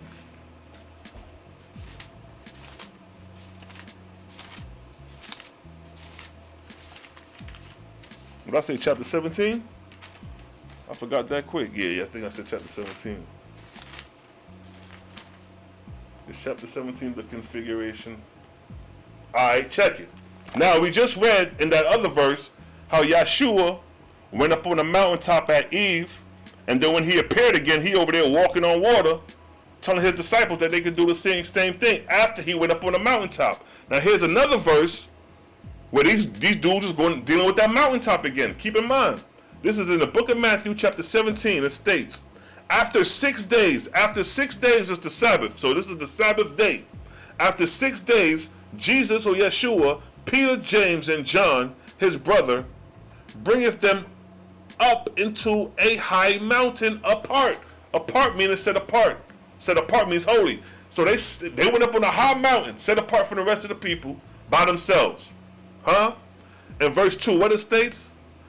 And was transfigured before them, and his face did shine as the sun, and his raiment was white as the light. And behold, there appeared unto him Moses and Elijah talking with them. So this time when Yahshua went up on a mountaintop, lo and behold, he transfigures. He shows his spiritual body. If he could do that, we could do that, because it's a science to this. So what I'm showing you, that Yahshua wasn't dealing with spookism. He was dealing with cosmogony. He was dealing with science, the creation of science. He's dealing with solar energy. He's dealing with vibrational frequency and wavelengths. You see that? That's how he tapped in. He was dealing with the science of creation. This shit ain't spookism. Like the Oahspe say, absolute rules govern all things. This shit ain't guesswork. Absolute rule govern all things. Where that at? Let me get that. What that in my book? Absolute rule govern all things. This is my book, The Timetables of Prophecy. If you ain't got it, go ahead and get it. I'm going to do a second edition sooner than later. But absolute rules governs all things. Ain't no guesswork over here. You dig? I used to wonder why Jacob had strength to wrestle with an angel, but this reveals how. You dig? Right, you see? But if you notice, the key thing is that they're going up on mountaintops. Mountaintops is the key. That's the key. If we're going to get land, let's get land up on the mountaintops. You know how they got cabins up in the hills and shit? Let's get up in the hills. Let's get high above ground. That's where we need to go. When we get land, high above ground. That's where we headed. When we go to the third heaven, it's like we on a mountaintop. We high above ground. So in likeness of the angels that seek resurrection, let's get high above ground. Let's get on ascended grounds. You see that? Sadat, I do that all the time, just sun gazing. Today, yeah, sun gazing. Let me tell you something. It's a science to sun gazing. Let me tell you a science that you can do right now. When you look into the sun, I'm talking about not at high noon. You got to train yourself. I've been doing this as a teenager. You look into the sun for about 2 minutes or a minute. Let's just say I usually say a minute straight without blinking, and then close your eyes. When you close, now, all right, before you look into the sun, this is how you do it correctly. This is how you properly sun gaze. And we're not talking about sun gazing. We're absorbing solar energy. That's what we're doing. That's what the Israelites who think sun gazing is pagan, they don't understand. You're absorbing solar energy. You're absorbing vortexian energy. Because vortexia from daylight is going down into the earth, and vortexia at nighttime is released out into the atmosphere. So during the sun, you're receiving vortexian energy.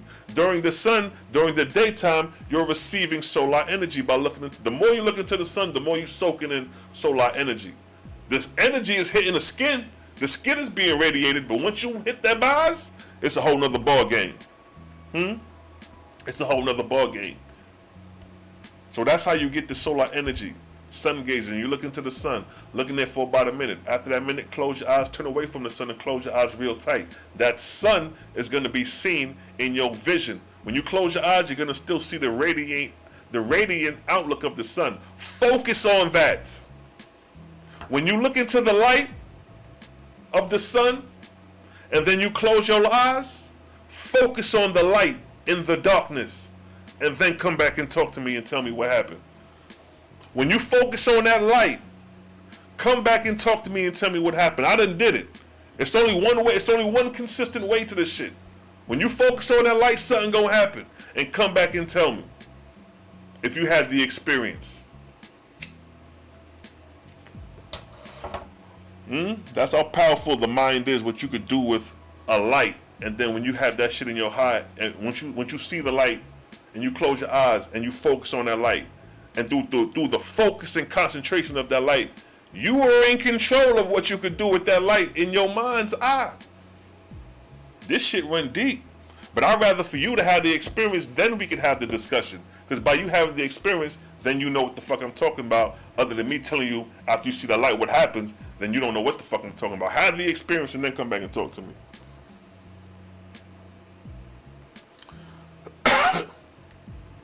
You dig? Cosmo and Cal in the building. I see you, family. Peace to the beloved brother. Peace to the beloved brother. We out here charging up, sir. Charging right now. That's right. Recharging. Yahshua recharged every night. He went up on the mountaintop. Getting that solar energy. The eye is the doorway to the soul. If you want to get rid of your drudges that's attached to you, nigga, look into the sun during these times of day. The drudges don't like the light. Like when you turn on the light and the roaches flee, when you turn down that light in your eye, when that light hit that motherfucking two eyes right here and hit that pineal gland and illuminate the whole body, them drudges ghost, they out of here. And another thing, when you look into the eyes, your eyes gonna tear. You're gonna start water. It's like you crying. Your eyes gonna start watering out. They leaving. They escaping out. When you look into the sun, when you first start sun gazing, your eyes gonna get real watery. You're gonna start tearing. The better you get, It ain't gonna tear no more. That shit's gonna be absorbing solar energy.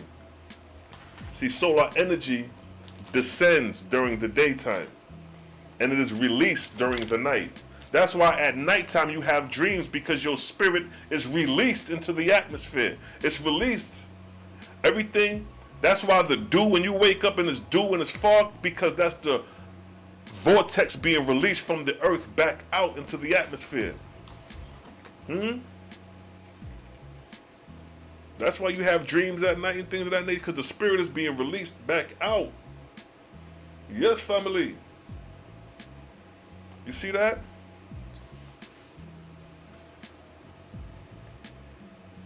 I just set my alarm for sunrise tomorrow. I'll definitely let you know. I ain't bullshitting.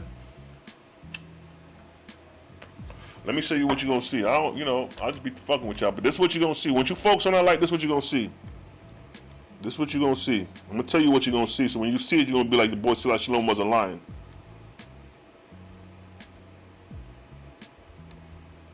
I'm gonna show you what you're gonna see when you close the light and sun gaze and you focus on that light.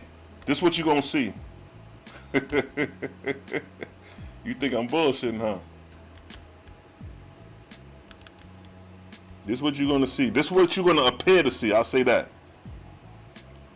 This is what you're gonna appear to see. Let me see if I can get an image of what I'm talking about. Let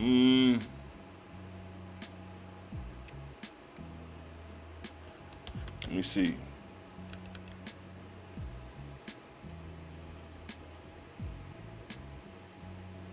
Yeah, I think, man, and what I'm telling you, I had this experience when I was a teenager. My first experience of this, I was 16.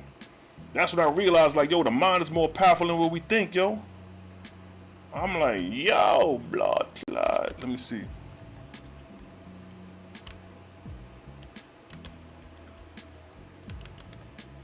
Let me see. Yes, family. You know it's a vibes. You know how we get down, Selah Shalom. It's a vibes. Damn, yo. I just don't want to tell y'all. I want to show y'all what you're going to see. Sunset, I got my song.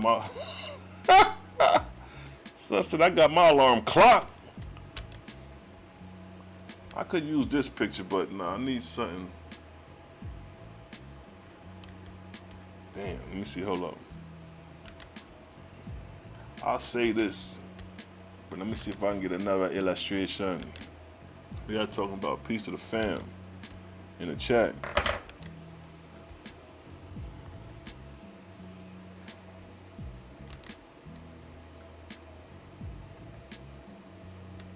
It's a vibes, your host Selah Shalom chiming in on the 1 and 2s.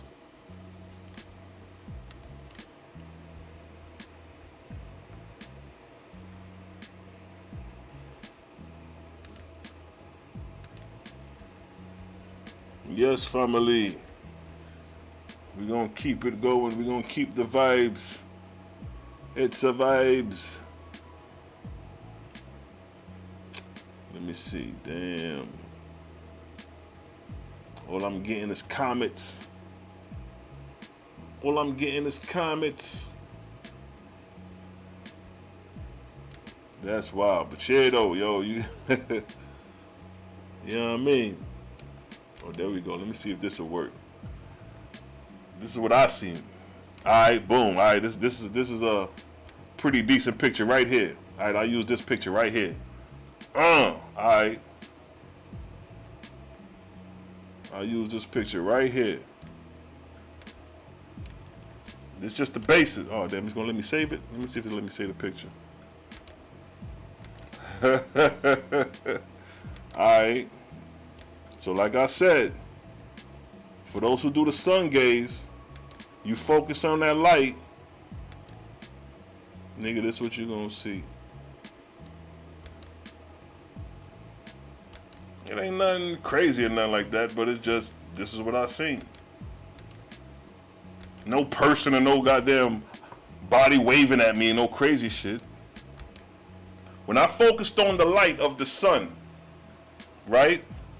And then when I closed my eyes after looking into the sun and focused on the light reflected in my head like the sun, it turned into this shit.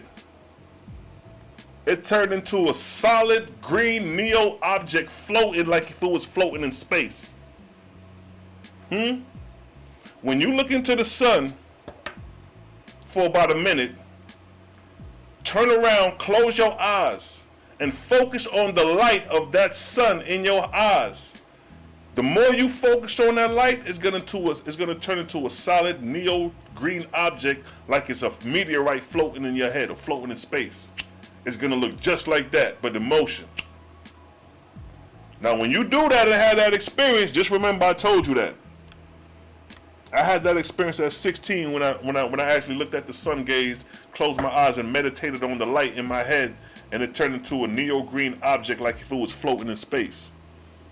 So when I seen that, I was like, damn, ain't no telling how powerful the mind is, because I was controlling the object, because you got to focus on the sunlight, because the sunlight is going to feel like it's moving, it's doing this shit, and you got to focus on it to bring that bitch back and keep it centered. You got to keep the light centered in your head, because it's going to be moved, it's going to try to drift off. You got to center that shit. The same way when Osiris was talking to Thutmose, and Thutmose said, I have reached the dormant state, but the course of controlling the spirit, I have not learned, because my spirit goes at random, it goes with the wind. It's the same thing. When you focus it on that light in your head, it's going to move, and you got to center that bitch right back to stay focused. But once you control the focus of that light, it's going to turn into a solid object like a ball or a meteorite, like a rock, and it's going to turn green, and it's going to look just like what I just showed you. Bullshit you not. And when you have that experience, just remember your boy Selah Shalom told you. It's going to look just like that, like a rock floating in space. And I was like, damn, okay. This some wild shit. That's what I told my, I'm 16. This is in 1996. I had that experience of sun gazing and actually peeped that out back then in 1996. It's 2020 and I'm telling you this. See what I'm saying? So take me on that. Do that and come back and holler at me when you see that. You're going to be like, damn, this nigga Selah Shalom wasn't bullshitting. Huh? Aki, I see you. What's good, family? Mercy, what's good? What are your views on the Orishas? Please elaborate. The Orishas would be equivalent to deities. They are the gatekeepers of spirit, depending on the Orisha. Because the Orishas could be good or bad, depending on how they lived on earth. You know what I mean? If they was righteous on earth, they'll be righteous in heaven. If they was wicked on earth, they'll be wicked in heaven. So the Orishas are basically, they supposed to be like our guides. So as they're already in the spiritual realm, when we cross over, they're going to be there to help us adapt in the realm. No different than when a baby is born into the realm, into the earth, we, the parents, are as guardians to the children. We teach them the way. We show them the way. We give them the language. It's like same thing with the Orishas. The Orishas are there to help us progress in spirit when we cross over. And certain Orishas are assigned to certain regions of land. You know, you got certain Orishas assigned to West Africa, North Africa, South Africa, and different parts of the world. It's a global construct. It's a global government. On the lookout was good. I had a dream a volcano erupted, that green lava. Exactly, and the green meteorite was falling from the sky, beloved. Yeah, like lava. It's like, you said, it's like solidified lava. Green lava floating in space as far as the sun gazing. You know what I mean? So yeah, you'll have some, you may have a dream that could correlate to what I'm saying. But try that experiment to see if you think I'm bullshitting, and you're gonna see what I'm talking about. You're gonna be like, damn, Selah Shalom is on the sun. I told you, I know certain mysteries. I could tap in, but I don't fuck around, yo. I don't fuck around. I know how to do this shit. I experienced and played with it. And what I realized, I wasn't ready for that shit. Still not ready for that shit. I done tapped in before. I done had experiences. But I ain't ready for that shit, yo. I ain't gonna sit there and lie to you. You know what I mean? This shit real, nigga. This shit ain't nothing to play with. I'm West Indian. We deal with spirit. You know what I mean? I could tell you some spooked out stories that make you don't want to fuck with spirituality again in your life because of the nature of these drudges. You already see the nature of these evil spirits in the Oahspe. These spirits that are deceptive and cunning. Look at the angel that followed Abraham back from the destruction of Sodom and Gomorrah, and God suffered the holy angels to withdraw, and the evil angel came in and appeared to be a son of light, appeared to Abraham and his host, and all of them seen them, and Abraham said, "Who is you?" The angel said, "I'm God." Abraham said, "All right, I'm not serving, nigga, what's good?" See that? Abraham was being deceived the whole time. The angel said, "Yo, I got a service for you to do." I said, who do you love above all things? And Abraham, like God. All right, so take this. We're going to bring back the ancient sacrifice. I want you to, we're going to sacrifice, you know what I mean, somebody, and I want you to follow along with me. So Abraham was being deceived until it was time for the sacrifice, until it was time for Abraham to find out what we're going to sacrifice. And the angel said, "Yo, what do you love above all things?" Abraham said, "God." So all right, with that, I want you to sacrifice your son Isaac as an offering to me. So Abraham like, damn, I was commanded not to kill, and the angel left. Because the angel perceived that Abraham knew the higher law. But if Abraham did not know the higher law, he would have took his goddamn son and sacrificed him based off what this goddamn fallen angel said. And then when the angel left, that's when Abraham knew he was deceived. Let's go to that. Let's go to verse 10, chapter 10. Let's go to chapter 10, where it's at. Show you how Abraham got deceived. And if Abraham, the patriarch, got deceived, what makes you think you niggas won't be deceived in these days and times? Even worse. This is a holy man of God and he got tricked. What makes you think you're going to just slip through the cracks and not get tricked in this day and age? And we showing you niggas that you've been tricked and bamboozled because we expressing and bringing it out. So that's why Abraham said right here. Abraham said, this testimony, this is after Abraham got tricked. And he realized he got deceived. This is what he said to his followers. Abraham said, "This testimony declare I unto you, whereof witnesses are ye of your own brethren, that even the chosen of God can be deceived by evil angels. For they can take any name and form, and have no fear of God before them, declaring falsehood for truth, and darkness for light." Falsehood for truth and darkness for light. This is what Abraham is telling his people, like, yo, my nigga, I almost killed my son fucking with this goddamn nigga over here, fucking with these angels. So it's like, yo, my nigga, I was this second away of giving him my son a sacrifice if it wasn't for me not knowing the higher law, because the Creator said, "Thou shalt not murder and kill."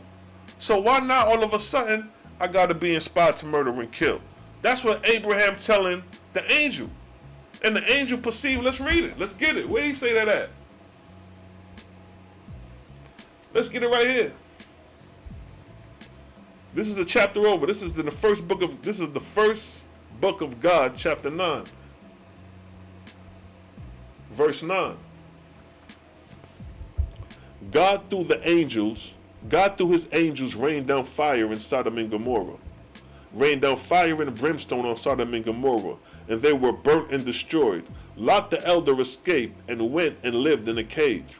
Now after Abraham and his people returned from Jireh his camp, and it was night, God said to Abraham, "Be thou steadfast, and show thy people that they may understand my words." So he's telling, God is about to test Abraham. So before God tests Abraham, he tells Abraham, "Be thou steadfast." If God comes and tell me some shit like that, I'm like, oh man, what God about to put on me, man? He said, "Be thou steadfast." Oh man, all right, God, I got you. So now you got to be on the lookout for what trick up the sleeve or what test is being played out.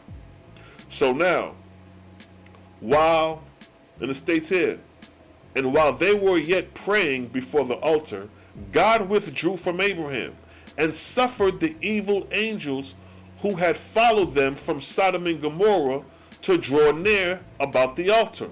And one of the angels clothed himself in a great light, and with the crown, and with sparkling gems. And he appeared so all the multitude of the people could look upon him. Now keep in mind, this is a drudge. This is a druger spirit. And he just appeared to be a holy one of light. Understand what's going on here. Verse 12, Abraham said, who art thou? So just imagine you chilling, y'all praying at the altar, and all of a sudden, a dude appear in a great light with the crown, sparkling gems, and you like, damn, who this dude? This gotta be God. So Abraham said, who art thou? And the Spirit said, I am thy God, ruler of heaven and earth. Abraham said, I am thy servant. What wilt thou? And the Spirit said, thou shalt take thy only son Isaac and thy hosts who were with thee at Sodom and Gomorrah, and go with me whither I will lead thee, for I have a great work for thee. Abraham said, whatsoever thou put upon me to do, that will I do. So look at that. So while they at the prayer, they at the altar and praying, doing their thing or whatever, bam, this angel appears, gem sparkling light with the crown and shit, looking like the Most High. And then Abraham like, damn, who you? Yo, I'm God, my nigga, what's good? Oh, you God? I'm your servant. What's really popping? What you want me to do? I snuff any one of these cats out. What's good, God? You know what I mean? Abraham charged up. He like, yo, what's good? So Abraham is convinced he's being deceived at this moment, not knowing, because he's being deceived by the appearance of the angel, appearing as a holy angel of light, not knowing that this is a drudge. That's why he said in the verse, he said that, and they can take on any name and any form. Nigga, these motherfuckers could come and appear as your loved ones who has passed on, and they got them drudges. That's how deep the deception can go with these angels. Just because an angel appeared to you looking like a loved one passed, don't be too quick to just fall for the shit. Your love great-great-grandmother done passed on and come back and appear to you. Don't be too quick to just, oh, grandma, come give me a hug. No. It could be a damn drudge looking like your grandmother to catch your ass off guard. See how deep the rabbit hole goes now? Shit gets deep. So this angel tells Abraham to bring your son, I got a great work. So he didn't tell him yet his intentions. He just appeared to Abraham, told Abraham, I'm thy God, and told Abraham, I have a great work for you to do. Bring your son. And he didn't tell him what the work was yet. And Abraham said, all right, cool. So now, verse 14. So in the morning, Abraham and his son Isaac and the host who had been with Abraham to Sodom and Gomorrah assembled together. And Abraham spoke, saying, whither, O God? The Spirit answered him, saying, take sticks and firebrand, and come thou to the summit of yonder's hill. For thou shalt restore the rights of burnt offerings. So Abraham told what God had said. And they started, and Isaac carried the bundle of willows. So right there, the angel just said, yo, all right, you're going to restore the burnt offerings. He said, grab some sticks, some firebrand, and come thou to the summit of yonder's hill. So they grab some sticks and firebrand, they're going up a hill, and he said, I'm going to have you restore the rights of burnt offerings. See that? That's a pagan practice. But Abraham, not knowing no better, thinking this is God, he like, all right, he's following suit for right now. So Abraham told what God had said, and they started, and Isaac carried the bundle of willows, such as basket makers use, saying, this will light the large pieces. But check this. But what will thou burn for an offering, O father? And Abraham said, God will provide. So Isaac is like, all right, we got the sticks, we got this, but what are we going to burn for the offering? Not knowing God got intentions to burn your ass, Isaac. But Abraham don't even know. So Abraham like, yo, God will provide, I guess. I don't know. I'm just following instructions. I don't know what the hell going on. This is God though, so I'm just taking orders, right? That's what's going on here. So now, verse 16. And when they ascended to the place, Abraham gathered logs and heaped them up, and Isaac placed the willows. Verse 17. Then spoke the Spirit, saying, what shall a man love above all things in the world? And Abraham said, God. And the Spirit said, for which reason thou shalt offer thy only son Isaac as a burnt offering. It is now that Abraham understands what the purpose of this offering is about. He want him to burn his son. That's what he is now being told. See, Abraham didn't know this shit prior. It wasn't like Abraham knew that he was about to sacrifice his son to God. No, Abraham was just being misled the whole time until that very verse statement when the Spirit said, what? What shall thou love above all things in the world? Easy, nigga, the Most High, the Creator, God, whatever. What's next? And then what the Spirit said? The Spirit said, for which reason thou shalt offer thy only son Isaac as a burnt offering. Notice he said Isaac. He didn't say Ishmael, because in the Bible it said Ishmael was Abraham's firstborn. But no. Ishmael was Abraham's stepson. Had no blood ties to Abraham. Isaac was Abraham's firstborn. So it states here, for which reason thou shalt offer thy only son Isaac as a burnt offering, and this shall be testimony before thy people, that thou wilt obey God even to the sacrifice of thy own flesh and kin. This is what the drudge spirit is trying to convince Abraham to do, to sacrifice his son. They're trying to bring back Moloch worship. They're trying to bring back Balaam worship, where they sacrificing children, burnt offerings, smelling a sweet savor. So if he would have burnt his son, that angel would have been smelling a sweet savior of burnt fat coming from Isaac, coming from Isaac's body. But look what happened. And the Spirit said, for which reason thou shalt offer thy only son Isaac as a burnt offering, and this shall be testimony before thy people, that thou wilt obey God even to the sacrifice of thy own flesh and kin. Here's Abraham. Now that the revelation has been revealed, now that Abraham know what the fuck going on, here's Abraham's response. Abraham said, show me that thou art God, that I may not err or error. For I have been commanded not to kill. Now Abraham said, show me that you God. So the angel already appeared to be God. So what are you saying, show me that you God? I'm showing you I'm God. So what did he say? Abraham said, show me that thou art God, that I may not err. For I have been commanded not to kill. So if you God, show me that you God, because the God I follow told me not to kill. So what you saying? What you telling me right now? Who are you? Right? Verse 19, and the Spirit departed away from Abraham, perceiving that he knew the higher law. And Isaac was grieved at heart, for he desired to witness what his sacrifice was. And the people, seeing a ram near at hand, went and caught it and slaughtered it. The people did, and sprinkled the blood on the sacrifice. And they lit the fire and roasted the flesh and took it and gave it to the poor. And Abraham called the place Jehovah Jireh, and they returned to the camp. And Abraham, being moved of God, spoke before the prophet. So they just did the sacrifice just to grieve Isaac's. He wanted to see what it was. So the people did the sacrifice. They the one who offered the sacrifice and basically took the lamb, roasted them, and gave it to the poor people to eat. No different than some motherfuckers grilling some food. So grilling some food, you having a barbecue, nigga, that's like a sacrifice. You break bread, right? So check it.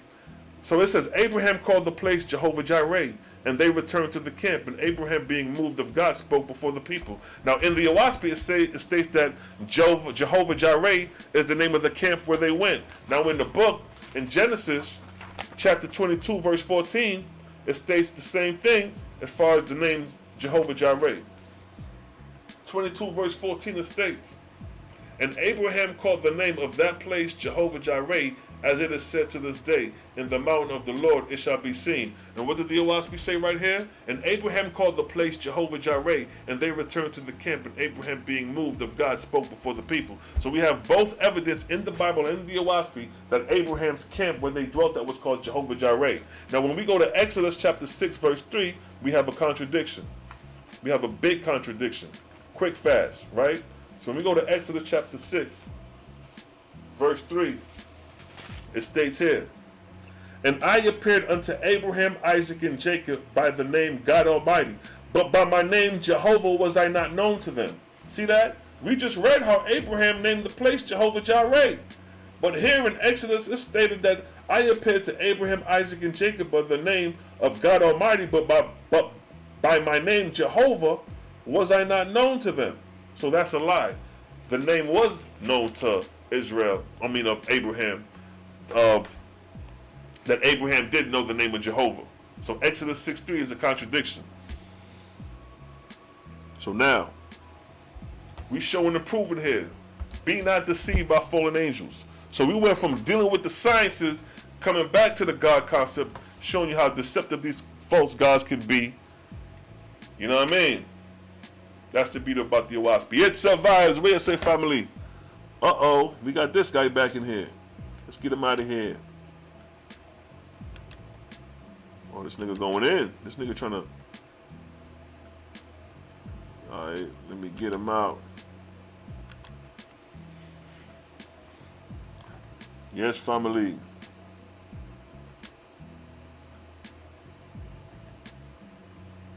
That's real, yo. People always need me when Tekiva. I was wondering where you was at. I'm like, where Tekiva at? She hiding, yo. It survives. We going in, family. 200 views, people watching, 60 in the chat, 64 in the chat, 43 likes. Let's get them likes up to 60, fam. It survives. Bronze was good. I see you. High level, thou shalt not kill. Exactly, Kila. You know what I'm saying? But just imagine if Abraham was inspired by that angel. Just imagine if Abraham didn't know the higher law. Abraham would have been a victim of circumstance. He would have killed his son Isaac, and that God still probably would have floated away. Like, look at this fool, we got him. Or if he would have killed his son Isaac, the angel, being a spirit who already passed through death, would have captured the soul of Isaac, or captured the spirit of Isaac, and made him a subservient slave. See that? These angels could inspire you to get killed so they can collect your spirit. So if Abraham would have damn sure killed Isaac, that angel would have collected the spirit of Isaac and took his ass and made him a subservient slave to a false god, in whom that angel was acting as a messenger to whom he served. Huh? Double G was good. Like Saul when his son ate the wild honey, cursed his own lineage, not knowing the will of the Father. The army of who sinned and ate all that blood had to stop him. Imagine that. See that? Imagine that, family. Yeah, it's deep.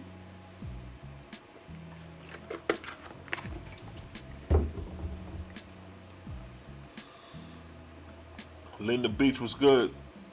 I don't want to keep coming back. Lifetime after lifetime, there is no way we can be perfect. So to me, it's a never-ending test. Yeah, it's true, yo. You have angels that been lingering. Like, Linda, let me show you something. I know you done seen it plenty of times before. But look at this right here, Linda. Let's go to it real quick. Where it at? There you go. Look at that, Linda. What you say, Linda? Let me come back to you, Linda, real quick. What you say, Linda? I just don't want to keep coming back lifetime after lifetime. Look at this picture, Linda. Look at the sister. She looked like she been here since the early 1900s. And it's not you coming back, it's you lingering. Because once you cross over from this physical body, there is no lifetime after lifetime. It's a lingering process. It's like school. It's like being in school and you get left behind. You're lingering while other people are moving up in grade. So just imagine you in the 9th grade and you get left back. All right, you got left back the first year.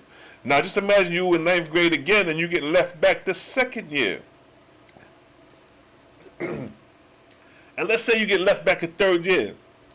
So while your peers is juniors in high school, you're still a freshman. But you didn't live lifetime after lifetime. You're just lingering in the grades because you failed to pass the test to move up in the grades. See that? So as long as we progressing, Linda, we ain't gonna linger. The progression is solely in our own hands. If you don't want to linger, do the service done unto others. The more you serve others in righteousness, the higher your spiritual grade would be. So if you wanna avoid some of the stuff that you hear about in the first heaven and the lower heavens, you gotta have a grade. You gotta have a grade of 99. Having a grade of 99, you in paradise. The highest heavens is paradise, the lowest heavens is Hades. Hades meaning the lowest, hell. Hell meaning low. And this is your grade. If you're resting on, so we rest on the earth. We're terrestrial beings. We walk on the physical face. We walk on the physical face of the earth. So that means we're in grade 1. We in the lowest grade. We among the wolves. We among the lions. We among the worst of the worst. We among the satanics, the drudges, the devils, evil spirits. All those dwell on earth. So our guardian angels got to be fortified because we in the zoo. It's like we walking through a zoo with no barriers. So when you see that lion, if you don't make haste to get out the way of out that line, he gonna come for your ass. Same thing with the hippopotamus and the alligator. You navigating through a zoo with no guidelines. Each step could be a glass. That's how we on earth is, yo. We in the lowest. We among the drudges. We among those below the grades. We among the worst of the worst. Right here on the surface of the earth. At least those who made it to the second heaven, they escaped that part. So if you want to escape that, you got to have a grade at least of 50. If you have a grade at least 50, when you cross over in spirit, you'll be in the second heaven. But don't think that to get these grades is some overnight easy shit. In order for you to have a grade 50, you got to be united in the brotherhood and the sisterhood with other angels, because the second resurrection is dealing with the community, it's dealing with the brother and the sisterhood. So now you got to sacrifice your personal opinions and your personal what I thinks to unify with a group of people, and now y'all moving as one whole body. When you do that, then you enter the second resurrection. See that? Hits the vibes.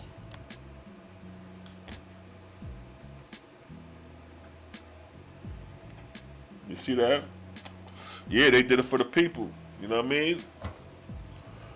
The people wanted that lamb. And see, you're dealing at a time with Abraham where that was a customary thing, dealing with burnt offerings, the rites and ceremonies, things of that nature. So these are the variables we talk about. I had that question too, but to show Isaac and to feed thy people. Yeah, they didn't eat the goat. Abraham didn't do the sacrifice. The people did it. You know what I mean? And Abraham and Isaac just bear witness because Isaac wanted to see what it was about. Like, I heard about these things. What this shit about? One of the highest laws service than on the others. That's right, Elijah. Imagine if everybody had the mind to serve one another. Yeah, and it's coming, yo. It's gonna come. Every arc cycle of 3,000 years, there's reach of peaks where whatever the purpose of that arc cycle is for is going to reach a perfection of that cycle. Every cycle goes through a perfection of the cycle. So, example, when Apollo came, or for example, when Thor came, the purpose of Thor was to teach man how to create sculptures and graven images. So 3,000 years, man had a course to do that. So at the peak, man perfected that sculptures and images. Likewise with the pyramids, the 23rd arc cycle, when man became brick masons, master masons. The peak of that arc cycle was the pyramid buildings. That was the marker of the 23rd arc cycle, when the pyramids was built. You know what I mean? And so forth for each arc cycle. Definitely have to wonder why angels doing wrong in heaven are being banished to earth. Yeah, because that goes with the grades. See, it's just like school. In school, you may have a grade of 95, you passing. Then your grade may drop from 95 to 85, from 85 to 70, from 75 to 60, a failing grade. And a lot of times when you start failing, it messes with your inspiration. It messes with your courage. You start to feel like dropping out. You ain't doing right. If people start getting on you, you start being influenced to continue to go downward, drop out of high school and try to do something else instead of tightening up and bringing them grades up. You see what I'm saying? So if you're not on the upward ascension and resurrection, you're going to be on the downcline.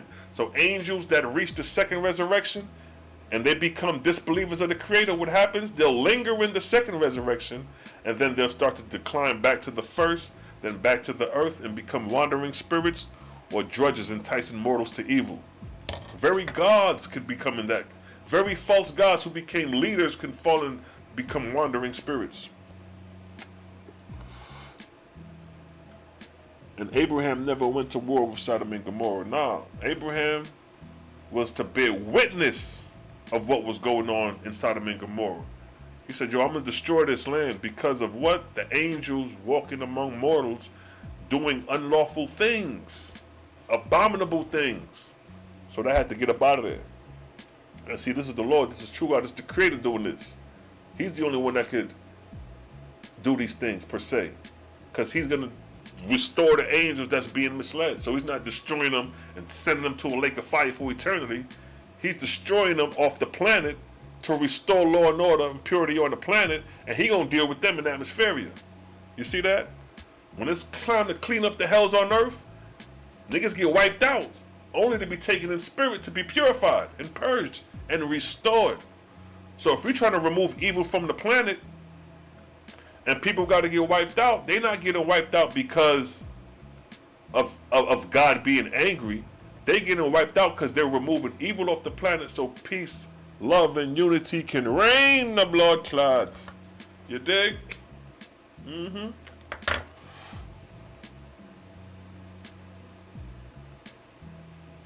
Let's bust that 50 likes, folks. We can do it. Yeah, we have 49 likes. One more like and we have 50 likes. Let's get that one like in.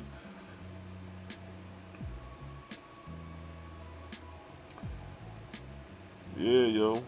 It gets deep, yo.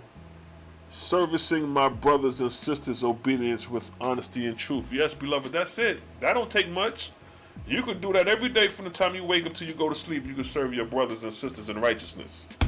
You know what I mean? As soon as you go to the store, peace, what's going on, brother? How you doing today, man? Love, let me get that door for you. Boom, by you getting that door for you. As simple as that is. It don't require no complex shit. You know what I mean?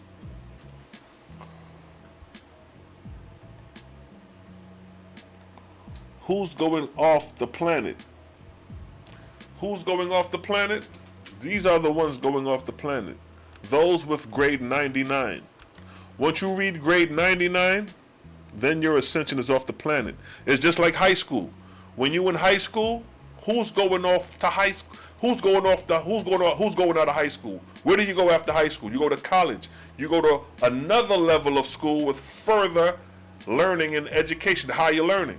See that? So once you reach grade 99, where grade 99 at? Right here, coming back to grade 99. See that? You said, where do you go? Once you read grade 99, after you graduate from the earth, you go into what? What that say? Etheria. You go into the Etherian realms, which exist outside of the earth and its atmosphere. That's the inheritance for man on earth, the Etherian realms. Jehovah said, a corporeal body I gave man, that he may learn corporeal things. But death I made, that he may rise in the firmament and inherit my Etherian worlds. And the Etherian worlds are the all highest places that he created. That's where we headed when we graduate. That's where we headed off the planet. Into the Etherian worlds, which is equivalent to the colleges and universities on earth. So after you graduate high school, you go to the colleges and universities and you further your education. See that? You still progressing and rising. Ain't no going backwards. We ain't coming back to the earth to reign on no Jerusalem.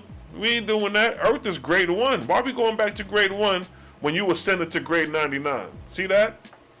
The Oahspe shows you the blueprint on spiritual ascension. So reincarnation, throw that out the window. Reigning on earth, throw that out the window. Because your spiritually progressing is to graduate off the planet. The same way when you in high school, your goal is to graduate from high school. And then from graduating high school, you go to colleges and universities, cities in the universe, cosmologically speaking. Ain't no confusion over here, beloved. It's science. Lawrence, what's good? People of the books, let's go. We getting it. Upward and outward, onward unto the Etherian lights. Exactly. We go into the Etheria. No doubt, King. Just giving you some answers, Ray. Kendrick, the Oahspe definitely helps us all to increase in knowledge, and that's a good thing. Exactly.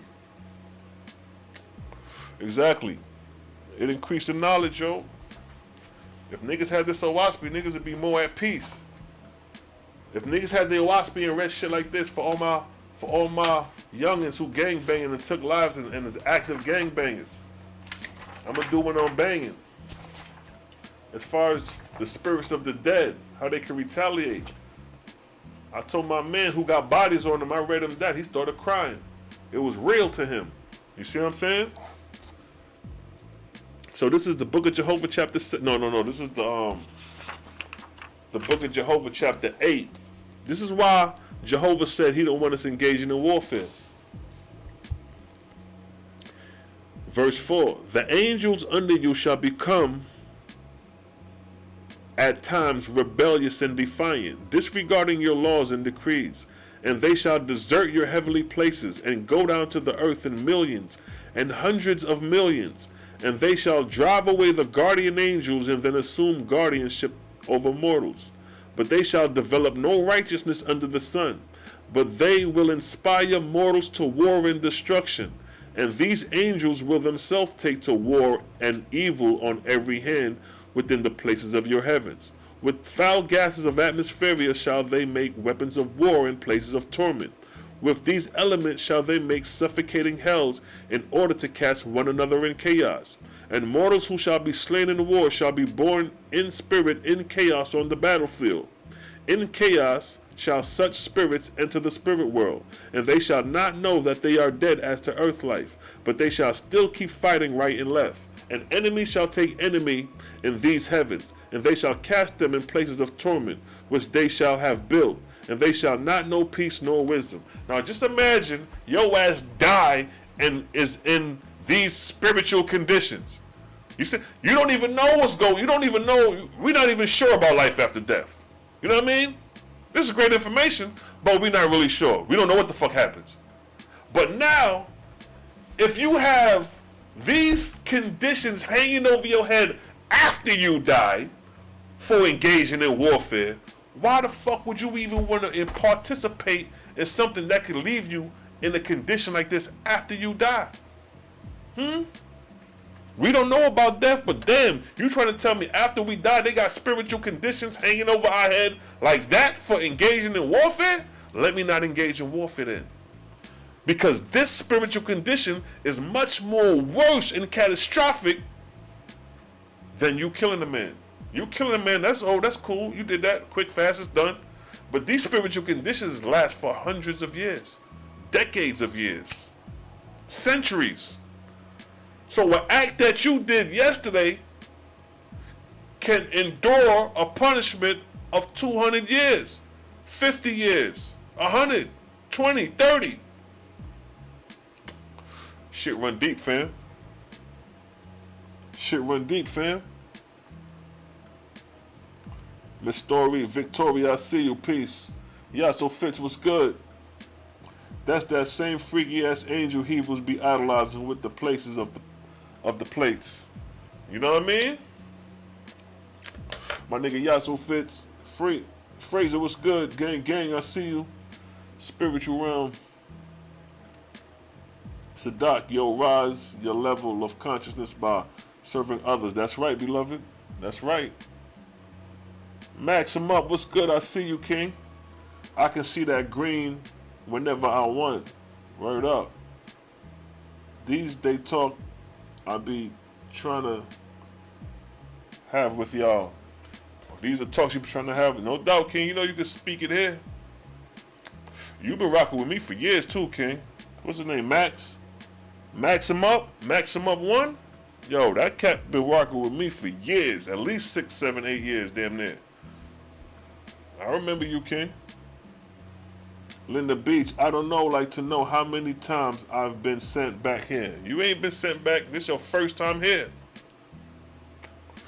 This your first time here. You are a product of a new creation. You ain't no old spirit. No. Let me show you something. Let me show you how unique you are and special you are to the Creator, that you ain't got to be no old, ragged up spirit from the past. You are a new. You are just like this summer. This summer produced new mangoes for this season. The mango trees that was produced in this season, Linda, is not the same mango trees that came from last year and reincarnated itself. No, it's a fresh new mango. You are a fresh new product of creation from the Creator. You know what I mean? This your first time here. If you believe you've been here before, that means you have a spirit on you, enticing you to believe that. And we could touch on that too. So check this, right? I'll show you something. Let me show you something, sister, to show you that you are unique to the Creator. You know what I mean? You ain't got to be reincarnated. So check this. This is what your creator say. In the book of Jehovah, chapter 3, verse 20, it says, fruit of your seed have I quickened with this my spirit. Fruit of your seed have I quickened with my spirit. And man and woman shall come forth with the birthright to my Etherian world. So you have a birthright. So you ain't no reincarnated soul. You ain't been here before. You have a birthright starting from the time you was born. That's your birthright. Verse 21. As I have quickened the seed of the firstborn, so will I quicken all seeds to the end of the earth. And each and every man child and woman child born into life will I quicken with a new spirit, which shall proceed out of me at the time of conception. See that? You are a new spirit. You're not an old reincarnated spirit. You are a new spirit, which shall proceed out of me, thy creator, at the time of conception. Neither will I give to any spirit of higher or lower heavens the power to enter a womb or a fetus or a womb and be born again. See that? The creator is denying reincarnation, saying, no, I don't care how strong the spirit is, whether it be a high angel or a low angel. I will not give you the power to enter a womb or a fetus or a womb and be born again. So Jehovah is telling you what? You are a new spirit, born from the creator. You ain't no old raggedy spirit, sis. You a new spirit. Respect the creator for that one. You want some new clothes? You want some new panties or some old panties? You want some new clean panties or some old raggedy ass dirty panties, right? Now when we go to the book of judgment to show you that reincarnation or the idea of you've been here before is by fallen angels, let's touch on that. Let's close it out with that. You are a new creation. You are a new creature. You are a new spirit, sis. Don't let them people fool you. So check it. Now we're going to come to the book of judgment, chapter 4, verse 11, where it states, but of such as are below grade 1. Now coming back, Linda, because we have a system here, we're going to buck it down, we're going to break it down to show you that reincarnation is a fable based off the spiritual system of progression, how things are already arranged. Any angel coming to you about reincarnation is of grade 1 because they're trying to get you to remain on the earth. So check it. Verse 11, but of such as are below grade 1, there are more than 6,000 million, being mostly such angels as know nothing more than babies, though for the most part they were full-grown adults as to earth life. So you got those type of spirits. And then you have, some are fetals, some are engrafters, professional reincarnators. So if you have any spirit, or if you starting to believe that you've been here before, I spent many lifetimes here before, what did the Oahspe say? Some are fetals, some engrafters, professional reincarnators who dwell with mortals during his lifetime and then engraft themselves on another mortal during his lifetime. Like you said, sis, I thought I've been here a couple times, but guess what? These are drudges. And what did the verse state again? Who dwells with one mortal during his lifetime and then engraft themselves on another mortal during his lifetime, and so on, calling themselves reincarnated. In fact, knowing no other heavens, being disbelievers in the all persons in my exalted kingdoms. Such as are below grade 1, thy God hath classified as drudges, being spirits that have not left the earth and are bound to mortals. See that? So any angel or any philosophy teaching reincarnation that you've been here before is of angels of low grade, grade 1. See that?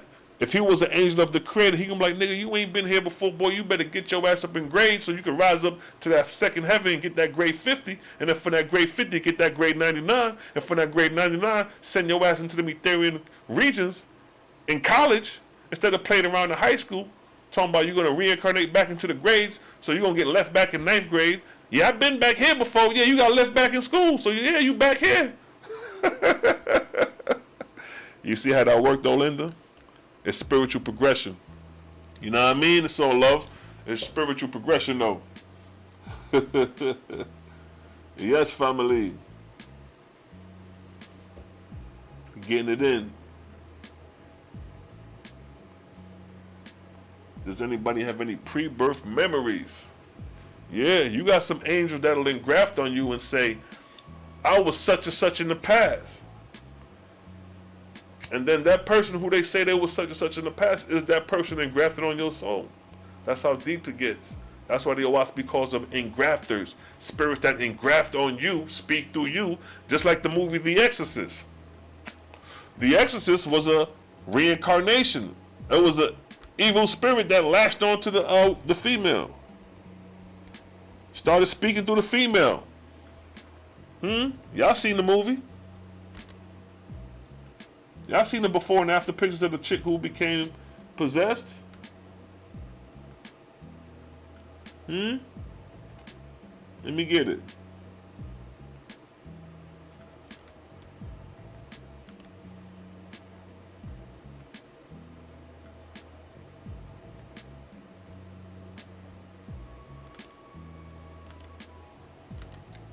Yeah, The Exorcist, that was based on some real shit, a true story.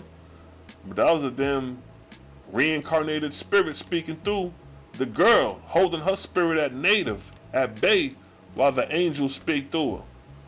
Y'all seen that movie right there, The Exorcist, when the spirit inhabited this female body and spoke through her. The spirit was an old spirit, and it reincarnated in this woman's body, possessing her, engrafting himself on her. Huh? What did the Oahspe say? What did it say? It said what? Some are feedals, some engrafters, professional reincarnators, who dwell with one mortal during his lifetime and then engraft themselves on another mortal during his lifetime, and so on, calling themselves reincarnated.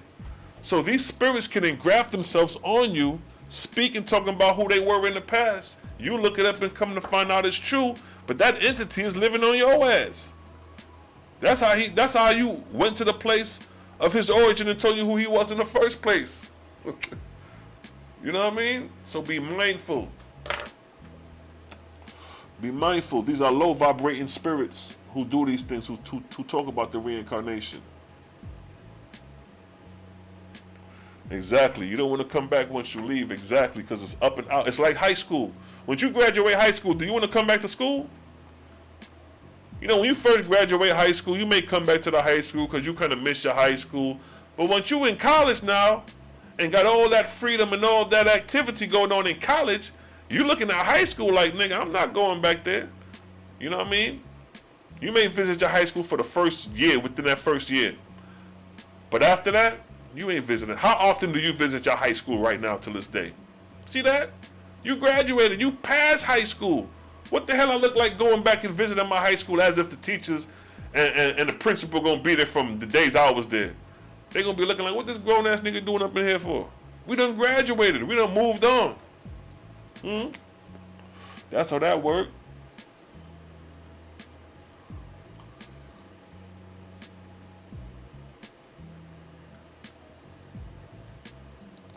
My brother recalled another life.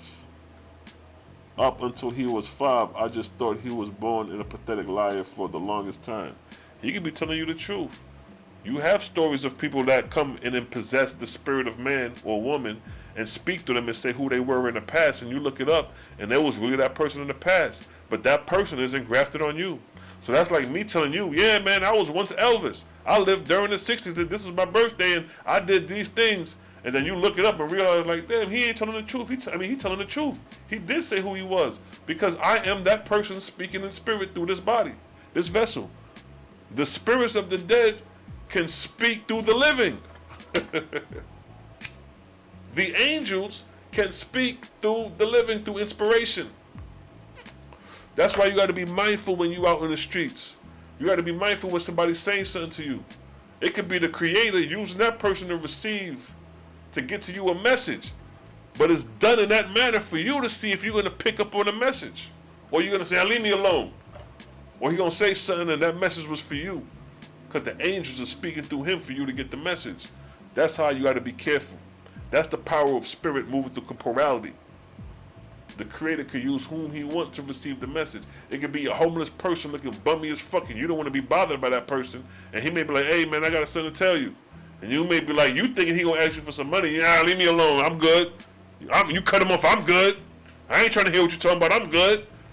And you just missed the message that the Most High, the Creator, was trying to say, using him as the messenger. That's why you got to hear motherfuckers out. Because they could be telling you something for your own good spiritually. Don't get caught up in the appearance and the carnal illusion. You dig? Tyreek Woods, what's good, killer? Where's the big man? Me dead, eh? Big up yourself. Large up yourself. Colleges, you have more freedom. Exactly. You have more freedom. You have higher education and learning. You know what I mean? And then you got higher colleges than regular colleges. You got ranks of colleges. You know what I mean? But you got Temple University. But then you got the college you got on the TV that you can go register. You know what I mean? And get a little degree within 6 months. You dig? Takiva, what you talking about? Once the Christian Catholic doctrine gets dissipated, then sports ain't gonna be scared of the Spirit of Christ compelling. They gonna be, nah, I'm gonna stay right here. Word up. And ancestors worship is angel God worship. They are now angel gods. Don't worship them. Exactly. Exactly. The ancestors are not to be worshipped because they are people crossed over in spirit, spirits of the dead. Niggas don't like that. You say God is the spirit of the dead. They oh man, how you gonna say that? They don't get it. They haven't been taught right. They've been misled. Smash them likes, 55 likes, we up in there. Exactly, nah. Nay 101, exactly. Don't be deceived. We are only here once, exactly. We are physically here once. That's it. But when we cross over in spirit, once we die, we're moving in a celestial body, an angelical body, with the appearance of this. The physical body is an outward manifestation of the spiritual body. So when we shed this physical body, the spiritual body is the same as the physical body. This is the blueprint. The physical body is the blueprint of the spiritual body. So when we shed this body, we're still moving in the body. It's an angelical body, a spiritual body, a celestial body. Whatever name you want to put on the body, it's a body.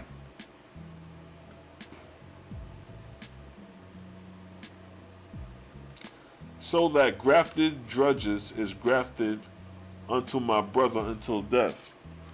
Not necessarily until death. You could weed them off. You could weed off the spirits of darkness. You could weed off the spirits of darkness. This is where you got to connect with the Creator and ask for the Creator to help you with that. That's between you and the Creator. You know what I mean? And that's for all of us. All of us got a little bit of inspiration, because keep in mind, we on grade 1. Earth is grade 1. What did it say about grade 1 in the Oahspe? What did it say about grade 1? Earth is grade 1, so we all in grade 1. It said, but of such as are below grade 1, there are more than 6,000 million, being mostly of such angels, not knowing nothing more than babes. For they are most part full-grown adults, as to earth life. And then it stated that some of them are professional reincarnators and grafters, fetals. And those are just ones who can latch on to your ass. They don't necessarily have to be evil. They just are grafting and latching on you. But then you got the evil spirits you got to watch out for. The spirits that like to do harm unto others, that practice evil. See that?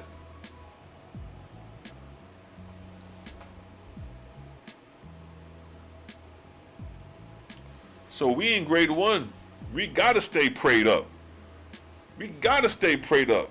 The drudges, it's more spirits lingering on the earth than there are people on the earth. They say that it's estimated that there's 8 billion people on the planet. If there's 8 billion people, double that number in spirits. So it's 16 billion spirits walking around this motherfucking earth. And it's probably more likely more than that. Because the spirits of the dead that linger, they can tell you to multiply on the earth. But as physical beings, we only have a certain lifespan. So from when we born, we don't see no under 100 years. Most niggas ain't living up to 100 years. So within 100 years is our physical life. But when we cross over in spirit, we can linger on the earth longer than 100 years. You can linger on the earth up to 3,000 years on the earth as a lingering spirit. So if we was to calculate the spirits that died 1,000 years that's still lingering on the earth up until now, nigga, you talking into the trillions probably. Definitely the billions for sure. Lingering spirits. If there's 8 billion people on the earth, it got to be 24 billion spirits, 50 billion spirits, 100 billion spirits lingering on the surface of the earth. So with that spirit being so condensed, they're in great number to a point where they're condensing. They're going to start appearing. It's going to be all type of shit going on when these high dans and these subcycles or sublights come, when these angels could appear before man. You dig? And that's a time for the angels, the etheric angels, to clean up, get these motherfuckers up out of here. Because they ain't going nowhere. They got to be removed. You see what I'm saying? The etheric angels, their duty is to remove these niggas from the earth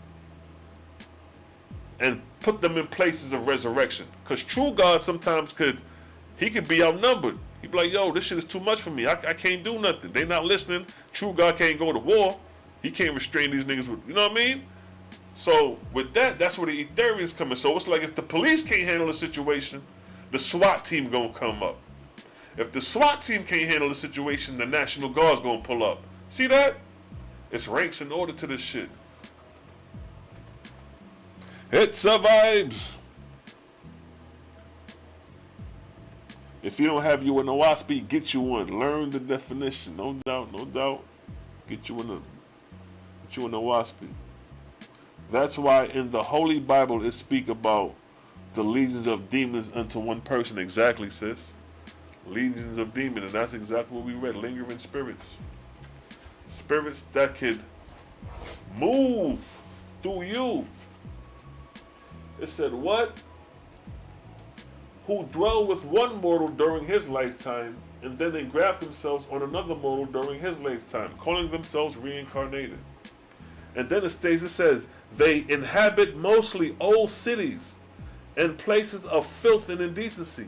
Nevertheless, they also inhabit places of palaces of kings and queens and emperors and popes and priests and rich men.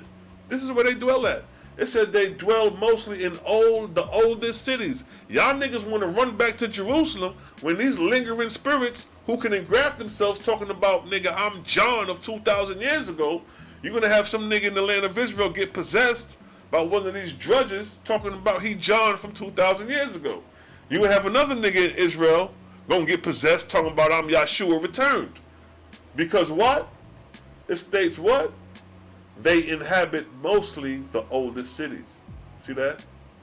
Such as are below grade 1, thy God hath classified as drudges, being spirits that have not left the earth and are bound to mortals. They inhabit mostly the oldest cities. Y'all niggas want to run back to Zion. Y'all niggas want to run back to Kemet. Y'all niggas want to run back to the goddamn pyramids and Jerusalem. And you're going to be inhabited by these ancient spirits that's still lingering over there. Huh?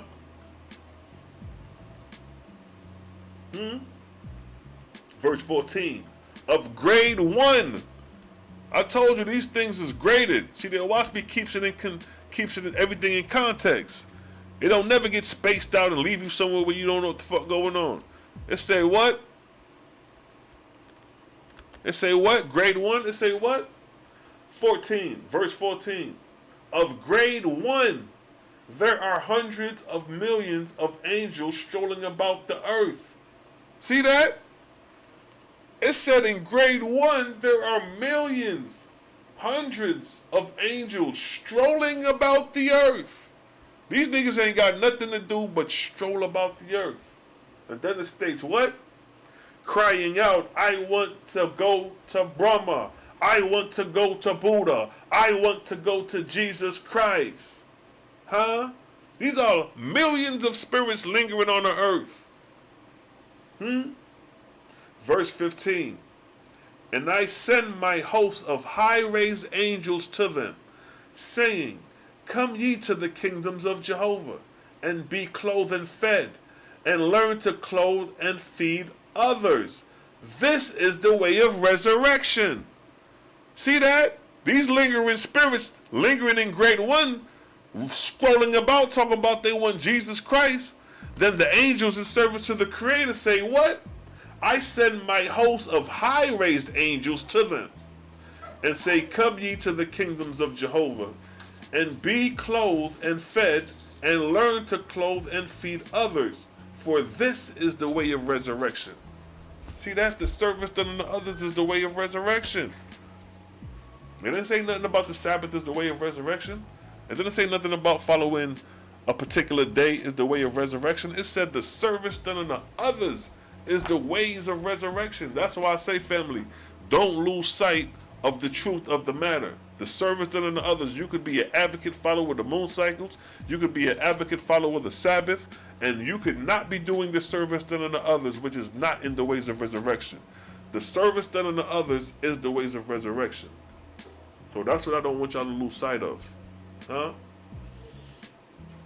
So it states, but they will not believe, but turn away in stubbornness of heart, even as ye of the earth, saying, nah, I will raise only by prayers and confessions. I want to be changed in a moment, in the twinkle of an eye,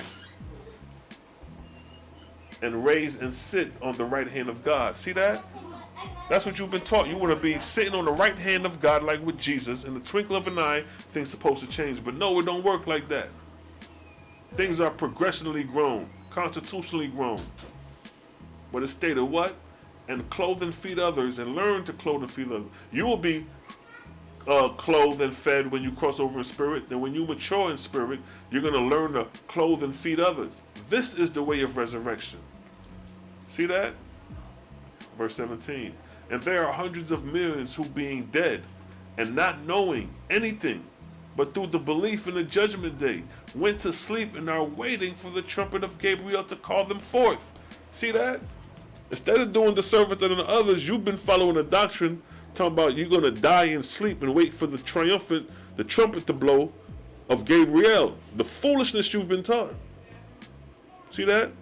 It says, and there are hundreds of millions who being dead, not know anything, but through belief in judgment day, went to sleep and are waiting for the trumpet of Gabriel to call them forth. Verse 18. And I send my exalted ones to them, to awaken them up, and I call them up, but they are drunk with their faith, and they relapse again and again for years and years, for hundreds of years, fulfilling Jehovah's mandate that whatsoever is bound on earth shall be bound in heaven. See that? So we, the ones up here trying to awake you from this drunken faith that you've been taught to believe in, not knowing that that is not the ways of resurrection, the way you've been taught, thinking you're going to rise by prayers and confessions and avoid doing the service done unto others. No. What did Jehovah say? I send my angels. I send my angel hosts, my high-raised angels to them, saying, come ye to the kingdoms of Jehovah, and be clothed and fed. Learn to clothe and feed others, for this is the way of resurrection. But they will not believe, but turn away in stubbornness of heart, even as ye of the earth say, nah, I will rise only by prayers and confessions. See that? You think you're going to rise through prayers and confessions. I want to be changed in a moment, in the twinkle of an eye, and rise and sit on the right hand of God. That's what you Christians been taught. That's what you Israelites been taught. And I can't say too much that about the Muslims, because they don't really believe Allah sits on a throne. They got a different outlook. Jabril was a little smarter. Verse 17. There are hundreds and millions who, being dead, not knowing anything but through belief in the judgment day, went to sleep and are waiting for the trumpet of Jabril to call them forth. Because a lot of Christians will tell you that when you die, you're resting in the grave, you're sleeping until it's judgment day. So they don't even understand that when you die, the spirit is free. They still looking at the physical body. They still think you're going to rise and resurrect from the physical body from the grave, not knowing that once you die, the spirit is free. Your body is in the grave over there, but your spirit is over here doing something else. And I sent my exalted angels to them to awaken them up and call them up. But they are drunk with their faith. They relapse again and again for years and years and hundreds of years. The same way we try to tell you year in, year out that, yo, you following this false gods. They relapse and go right back to their vomit and lick up the vomit that we're trying to get them away from, which is they false gods. Fulfilling Jehovah's mandate that whatsoever is bound on earth shall be bound in heaven. See that? See that? That's what's going on here, fam. That's what's going on, fam. Gabriel ain't calling them. Shebrew, what you saying? Gabriel is trying to get himself right for being the false god of Islam. He not blowing nobody's horn. Gabriel, Luamung, they got a long. They're gonna be redeeming people for the majority of this Cosmon era. Keep in mind, Luamung, they came on the scene during the 24th arc cycle. Let me see if I can find the 24th arc cycle real quick. Pull up that Ratid. They were the arc cycles. All right, Luamung rose up on the scene during the 24th arc cycle. During this time period. The 24th arc cycle. That's from 1553 BC to 1848 AD present time. And Luamung rose up around the 9th, 8th century, 7th century BC. Around that time is when Luamung rose. So he rose in the mid-subcycle of the 24th. So he's still here. He ain't going nowhere. He ain't going nowhere in 2048. He's still gonna be here. He's still gonna. The only ones who may literally ascend in 2048 will be Osiris, Baal, Ashtaray, and Oahspe. If he's still here, I think he ascended. But the reason I say Baal is gonna ascend, the reason I say Osiris, Ashtaray, because those deities have been here since the 23rd arc cycle. And those deities do not have no temples that is built up in the name of them that is worshipful. For example, you have many mosques that are built on every street corner. Let me pull up the mosque. Let me give you an example so I can show and prove what I'm saying. Let me put church. Let me show you some churches. Huh? In a minute. All right.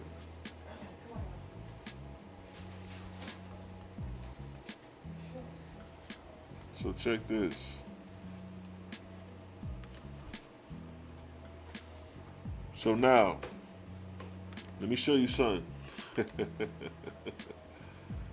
me show you something. All right.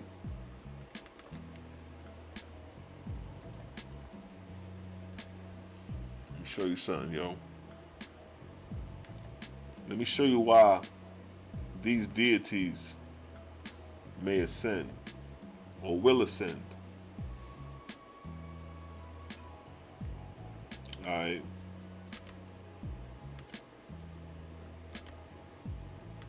So now, when we look at this right here, let me pull up this picture real quick. Now what you see, what you're looking at right here, this is a picture of an intersection with the church on each corner.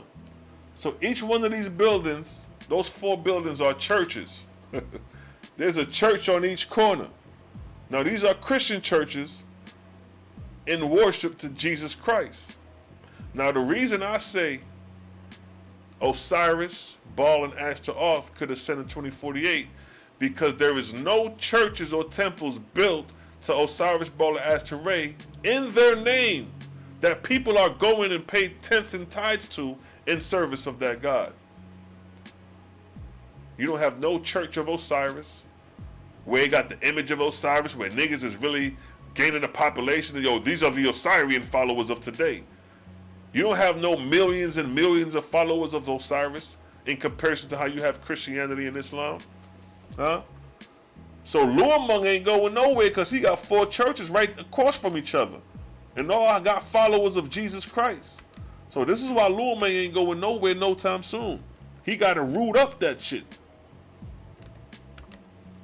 And the same thing goes with Islam. See them at the mosque? See that? They bowing down to Muhammad.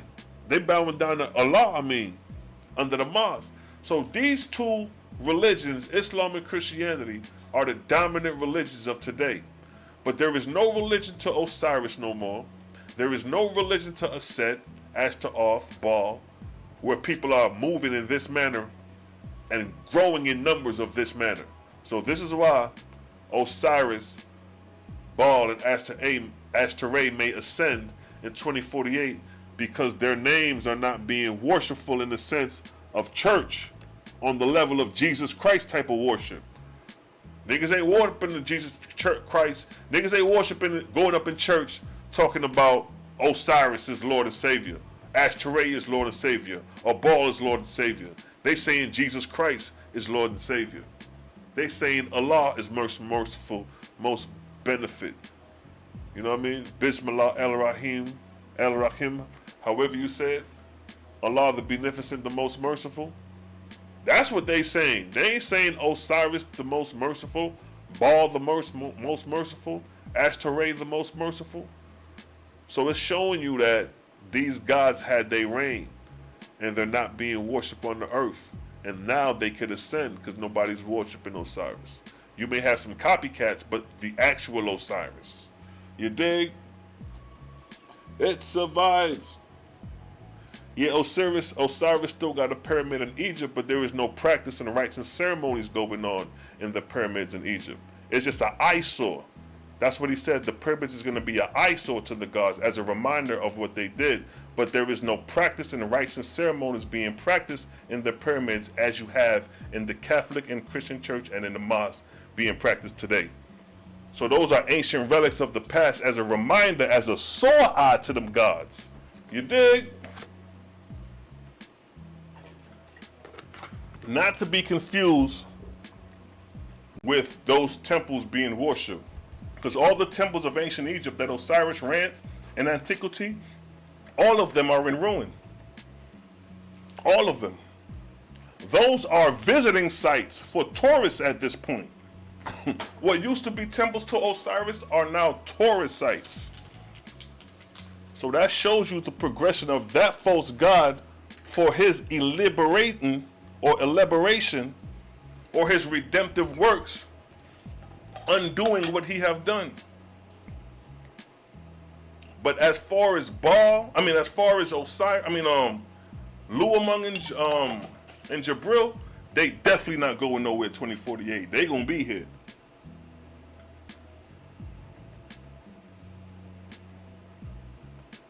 It looks like, let me put the churches up again. Yeah. Let me put the churches up.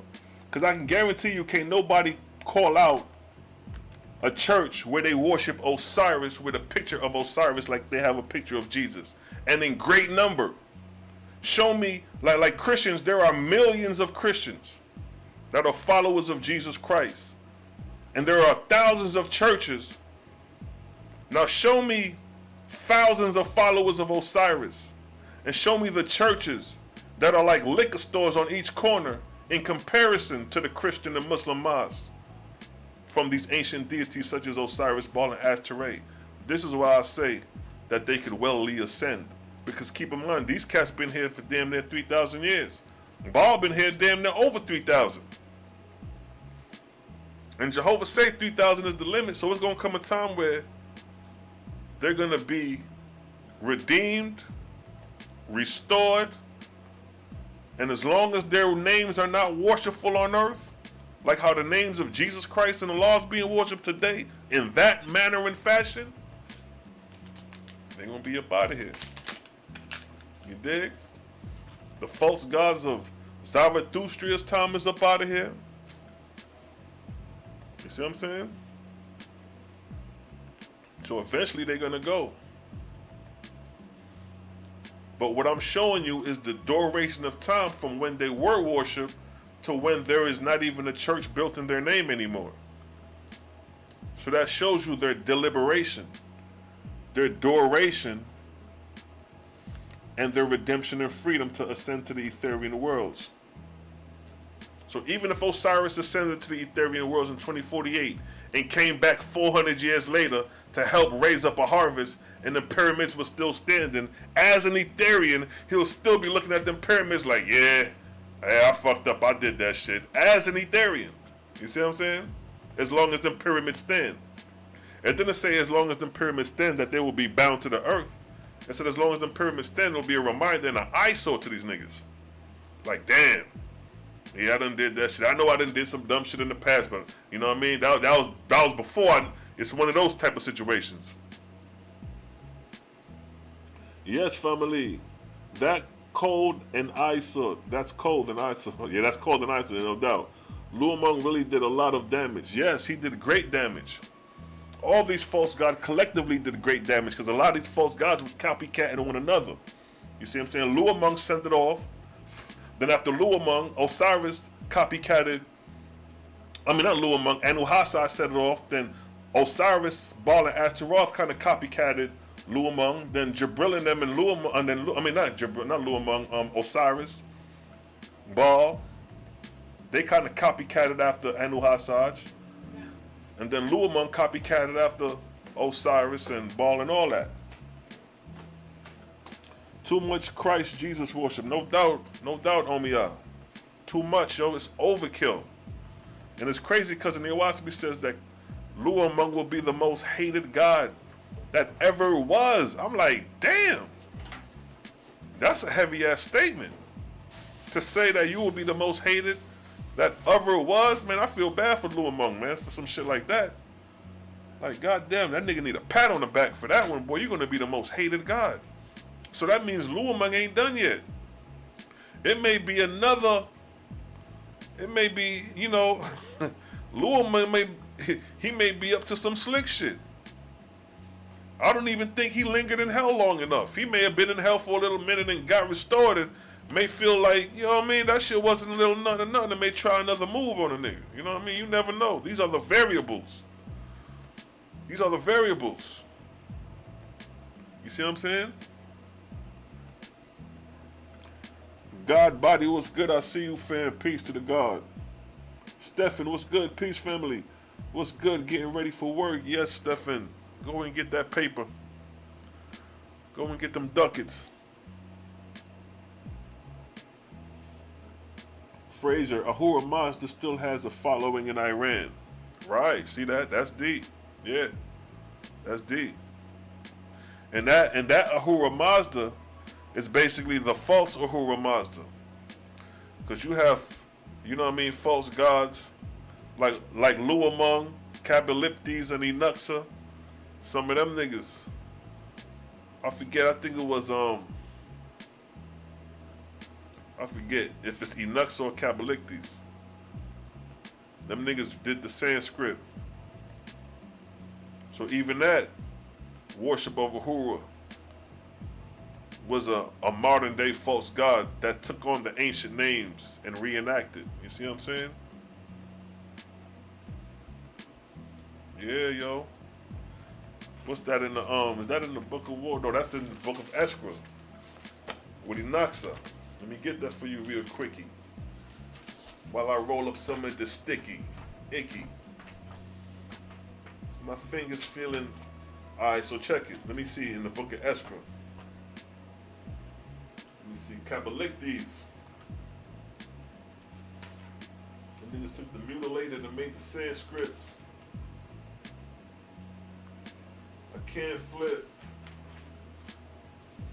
The Sanskrit can't flip it to not. Let me go back something. Yeah, these gods are treacherous, man.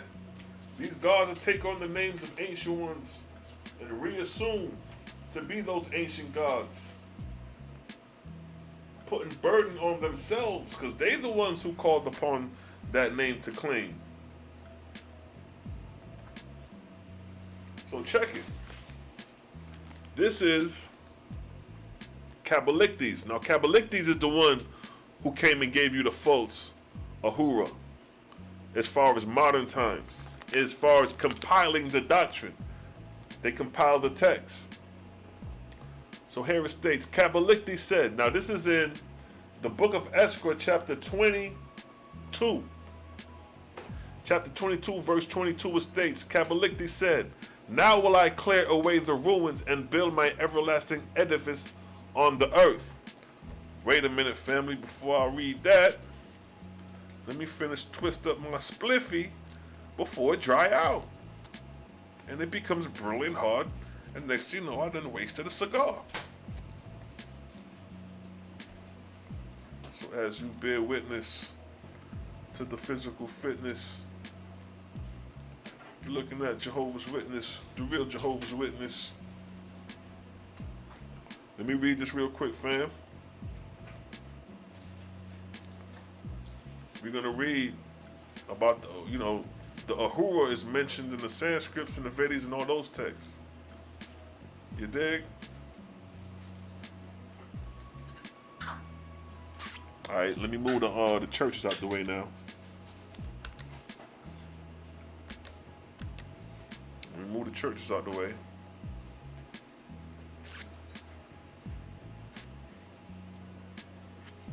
Yeah.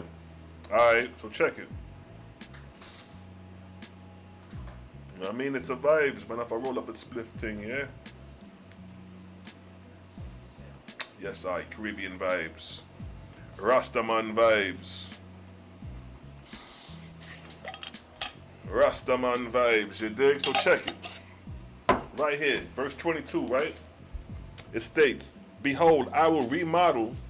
No, Kabbalikti said, now will I clear away the ruins and build my everlasting edifice on the earth. So this is the false god Kabbalikti saying he done cleared away. Now he's about to reestablish his doctrine. Verse 23. Behold, I will remodel the sacred books of mortals in my own way. See that? He said he's going to remodel the books in his own way. That's like Luamung inspiring Ezra. Yo, we're going to remodel the ancient scrolls in our own way and give them the Tanakh. Same things be going on in other countries. So now it states in verse 24, in these signs will I rebuild the triangle representing the three lights, the Son, the Father, and the Holy Ghost.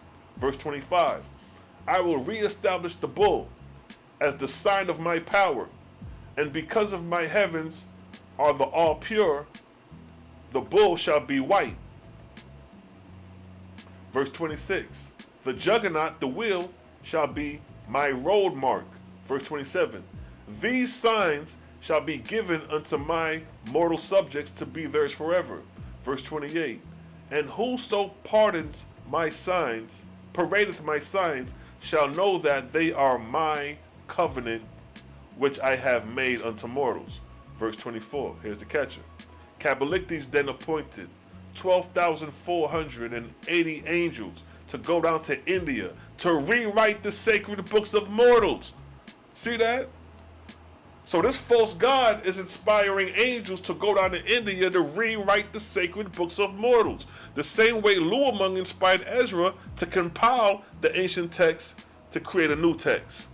So again it states, Kabbaliktis appointed 12,488 angels to go down to India to rewrite the sacred books of mortals. Verse 30, and he crowned Gayananza, chief of the inspiring host. Verse 31, to write the 5 great books, 5 mortals had been previously chosen from before their birth by the guardian angels appointed for the purpose. These men were Heretes to write the Avesta, see that, the Avesta, Phragites to write the Vendetta, Roiho to write the Vesperd. I can't pronounce some of these words, some of y'all are more expert. And then you got Yetava to write the Yakna, or the Yakana, the Yakna. And then you have Uzariah to write the Cordavesta.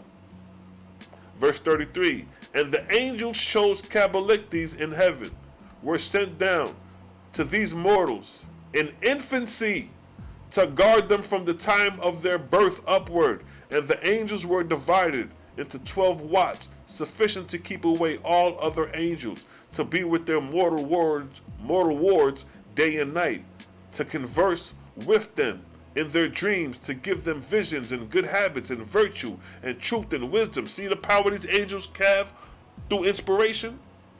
Verse 34, and it came to pass that when these mortals were grown up and the time came for their works, they were with their guardian spirits as one, knowing and comprehended the voice of their master Kabbalistes, whom they were inspired to call Ahu Mazda. See that, beloved? That's where we getting at. Kabbalistes styled himself Ahu Mazda for these followers. So, although the name Ahu Mazda comes from the time of Zarathustra, and there was an actual one named Ahu Mazda then, this is somebody assuming to be Ahu Mazda. So the burden is on Kabbalistes for assuming Ahu Mazda. So when his followers find out that he is not the real Ahu Mazda, he's going to have to tell them, yo, I lied. And that's going to be his duration. His duration is going to be, yo, you're going to have to undo all those who you told you was Ahu Mazda. So all those scripts you rewrote, those sacred books is all false because you was using it for a deceptive purpose in the first place. So there you have that. The Kabbalistes, the false, claim to be Ahu Mazda and inspired 5 men to rewrite the text. Rewrite the sacred books. And this is India's doctrine. We always beat up on the Israelites, the Christians. Now, nigga, we could go to the Sanskrits, the Vedas, and tackle them on that. Show that they had a genuine script and you had a false god that mutilated the scripts and came with something else.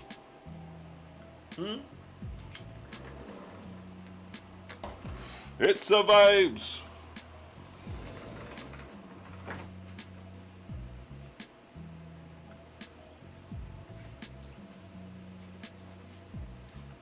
Yes, family. Peace, love, and light. The Bible has Satan and other angels falling to the earth for sin in heaven. First thing, so I wonder too, to earth just a level of hell. Yeah, earth is hell. This is the playing ground. When they talk about the angels fell from heaven to earth, this is the playing ground. It don't get no lower than earth. This is the foundation. This is the tangible, the touch, the foundation. You can't go. It ain't no going up under the earth. It's the earth surface that we're dealing with. So when these angels fall, they fall from their heavenly estates to the surface of the earth. And they walking around the earth like we walking around this joint. Not walking around like terrestrial beings, but however they move in spirit. Because, you know, they moving in spirit, so their motions is much quicker than ours. So if they moving from here to here, that's going to be much quicker than us moving from there to there. Don't be eating out all the butter roll. Kindred, same to you, much love, no dizzle, no dizzle.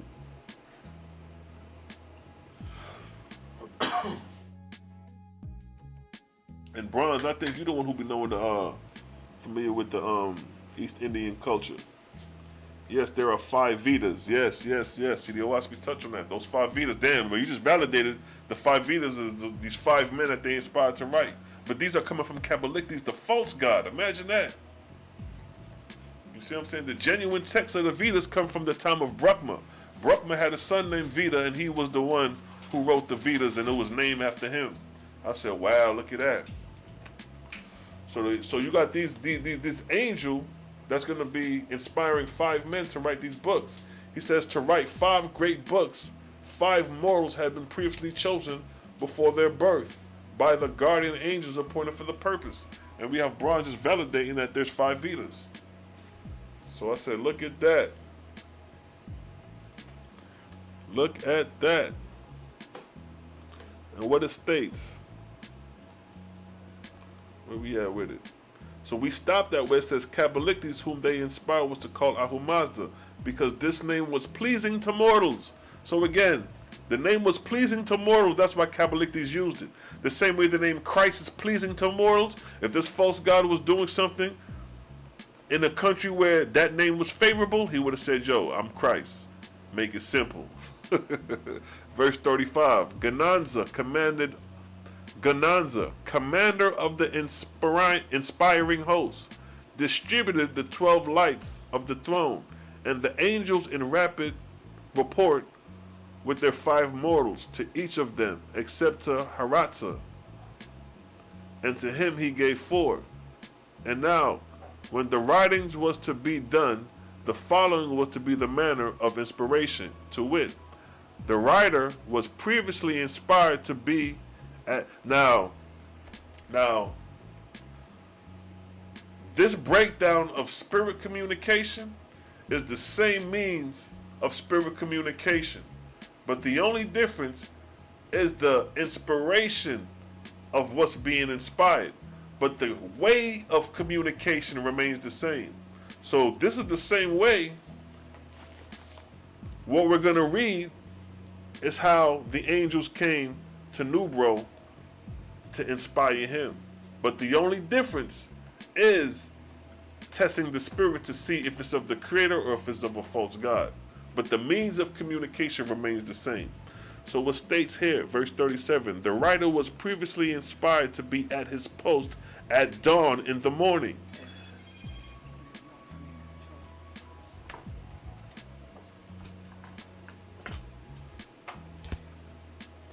So it states, right, where we at? Oh, verse 37. The writer was previously inspired to be at his post at dawn in the morning, and to have all things in readiness for writing for ½ an hour before sunrise, and to write until the sun rise. Verse 38. And the angels in report stood beside him, laying their hands upon him. This is exactly how John Newbro described his experience. Next to these angels stood another angel with hands upon them, and after that one stood another, and so on, for 1,000 angels in a line, extending in a direct line toward Haraktu, the heavenly seat of Cabalites, and from the extreme 1,000th angel in line on up to the heavenly throne were stretched 3 cords of Isaean light, even to the holy council, before whom spoke the chief of the 10,000 as previously instructed by Cabalites. And as this chief spoke in heaven, the spirit of his voice passed down to the mortal, who framed in earthwards that which was spoken in heaven. See that? See how the words are communicated from the angels of heaven to mortals?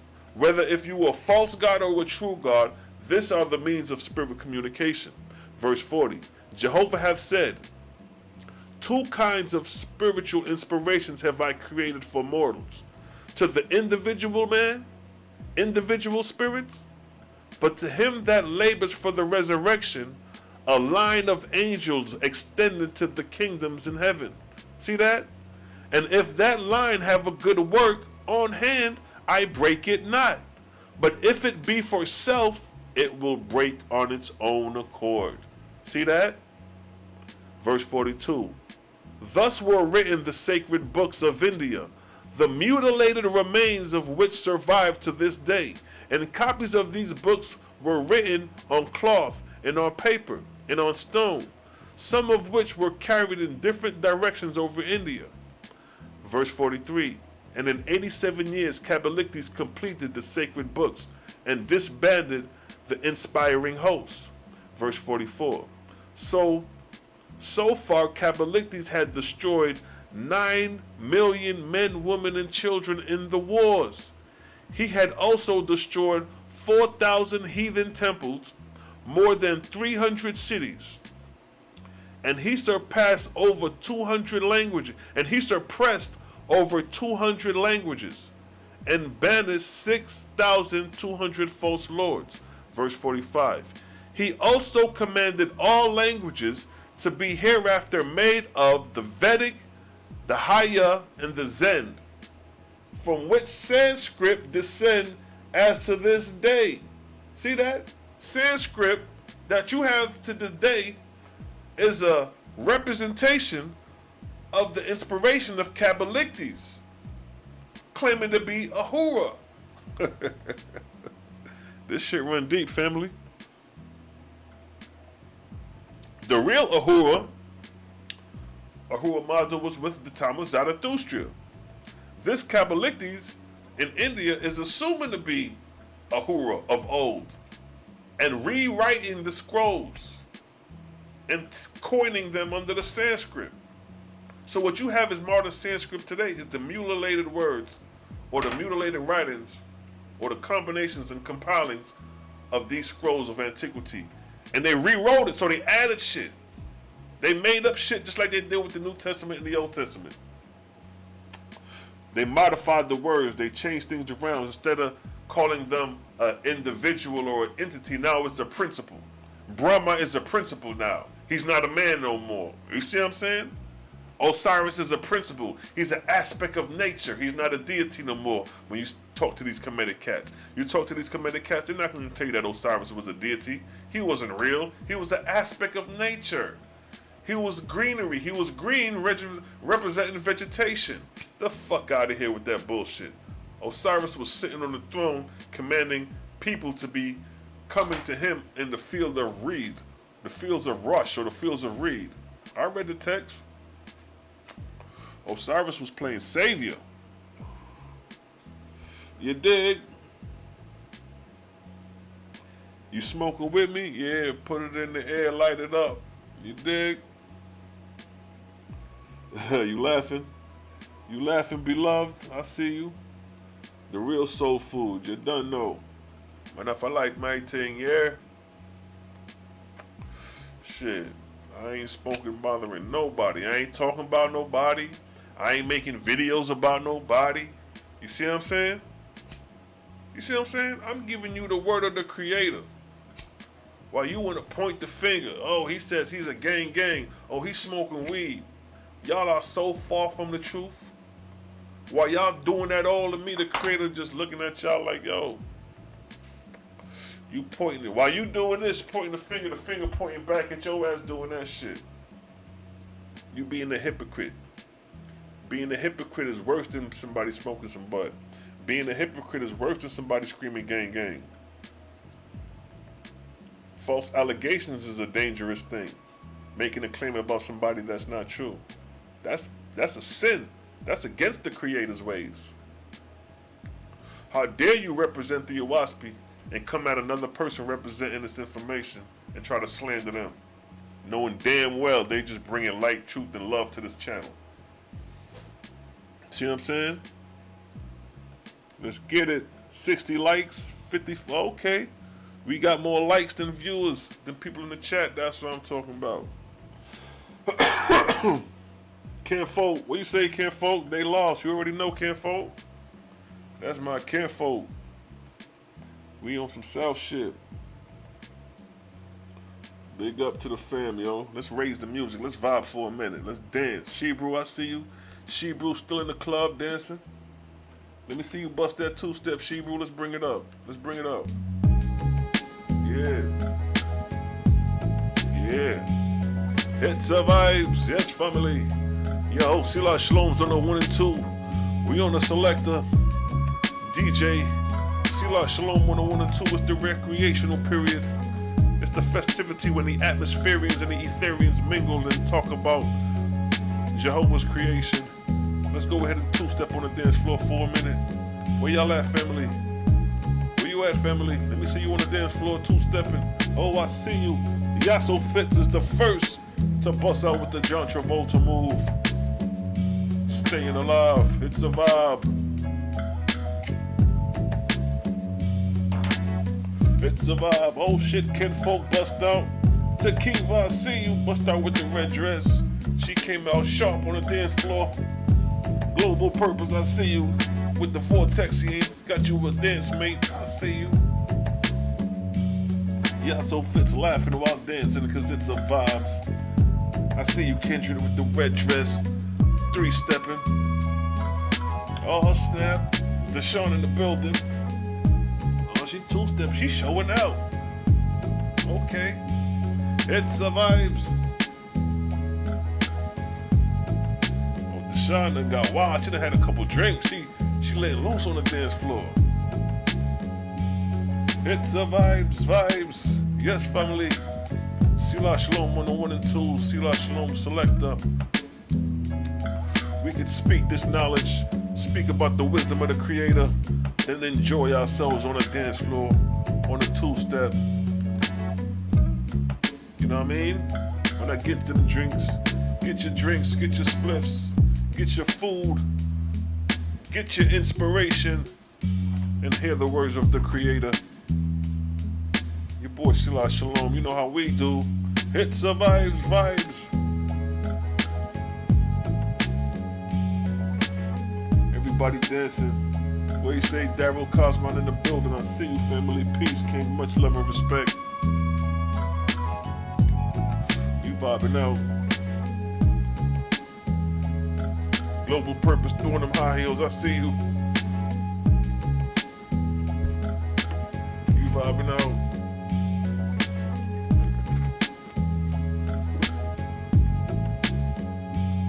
It's a vibes. I see you, Roger. When a Buster, John Travolta, Basil Justin, Bezel, John Travolta moves. You know how we do, family. It's love and light, like always. We vibes in. 3 hours in. It didn't even feel like 3 hours. Kiva, I see you. Kiva, I see you showing out on the dance floor. We vibes in. Cause it's a vibes. And it's still early, it's only 10 o'clock. And we already been on for 3 hours, it don't even feel like it. That's how it is when you moving in Jehovah's kingdom. When you locked in Jehovah's Vortex. It's like time speed up. We done sped up the vortex. We sped up time.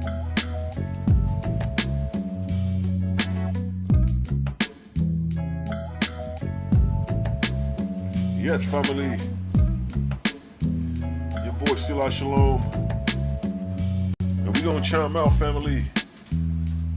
We're gonna ride the rest of this thing out with the music. And we gonna tap into the cosmos. We had a great build tonight, touched on great things, touched on the Creator's creations and His science and His vortexian energy. We explained how the vortex and its wave frequencies from long wave frequencies, how they magnify things in creation. It's a vibes.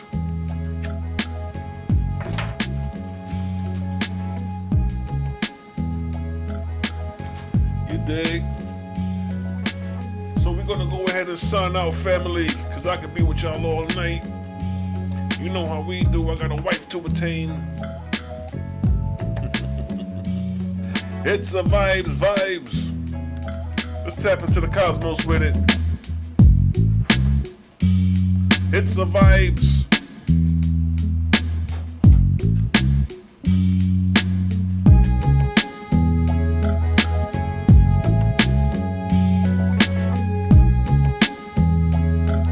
Signing out, family. Peace, love, and light. It's your host, Selah Shalom. And we chiming out. Now let's go into the cosmos. Create a gang. Of course, I'm going to see y'all in the chat in a few, of course. You know we're going to continue to chop it up in the chat. Facebook chat. We got a Facebook chat called Create a Gang.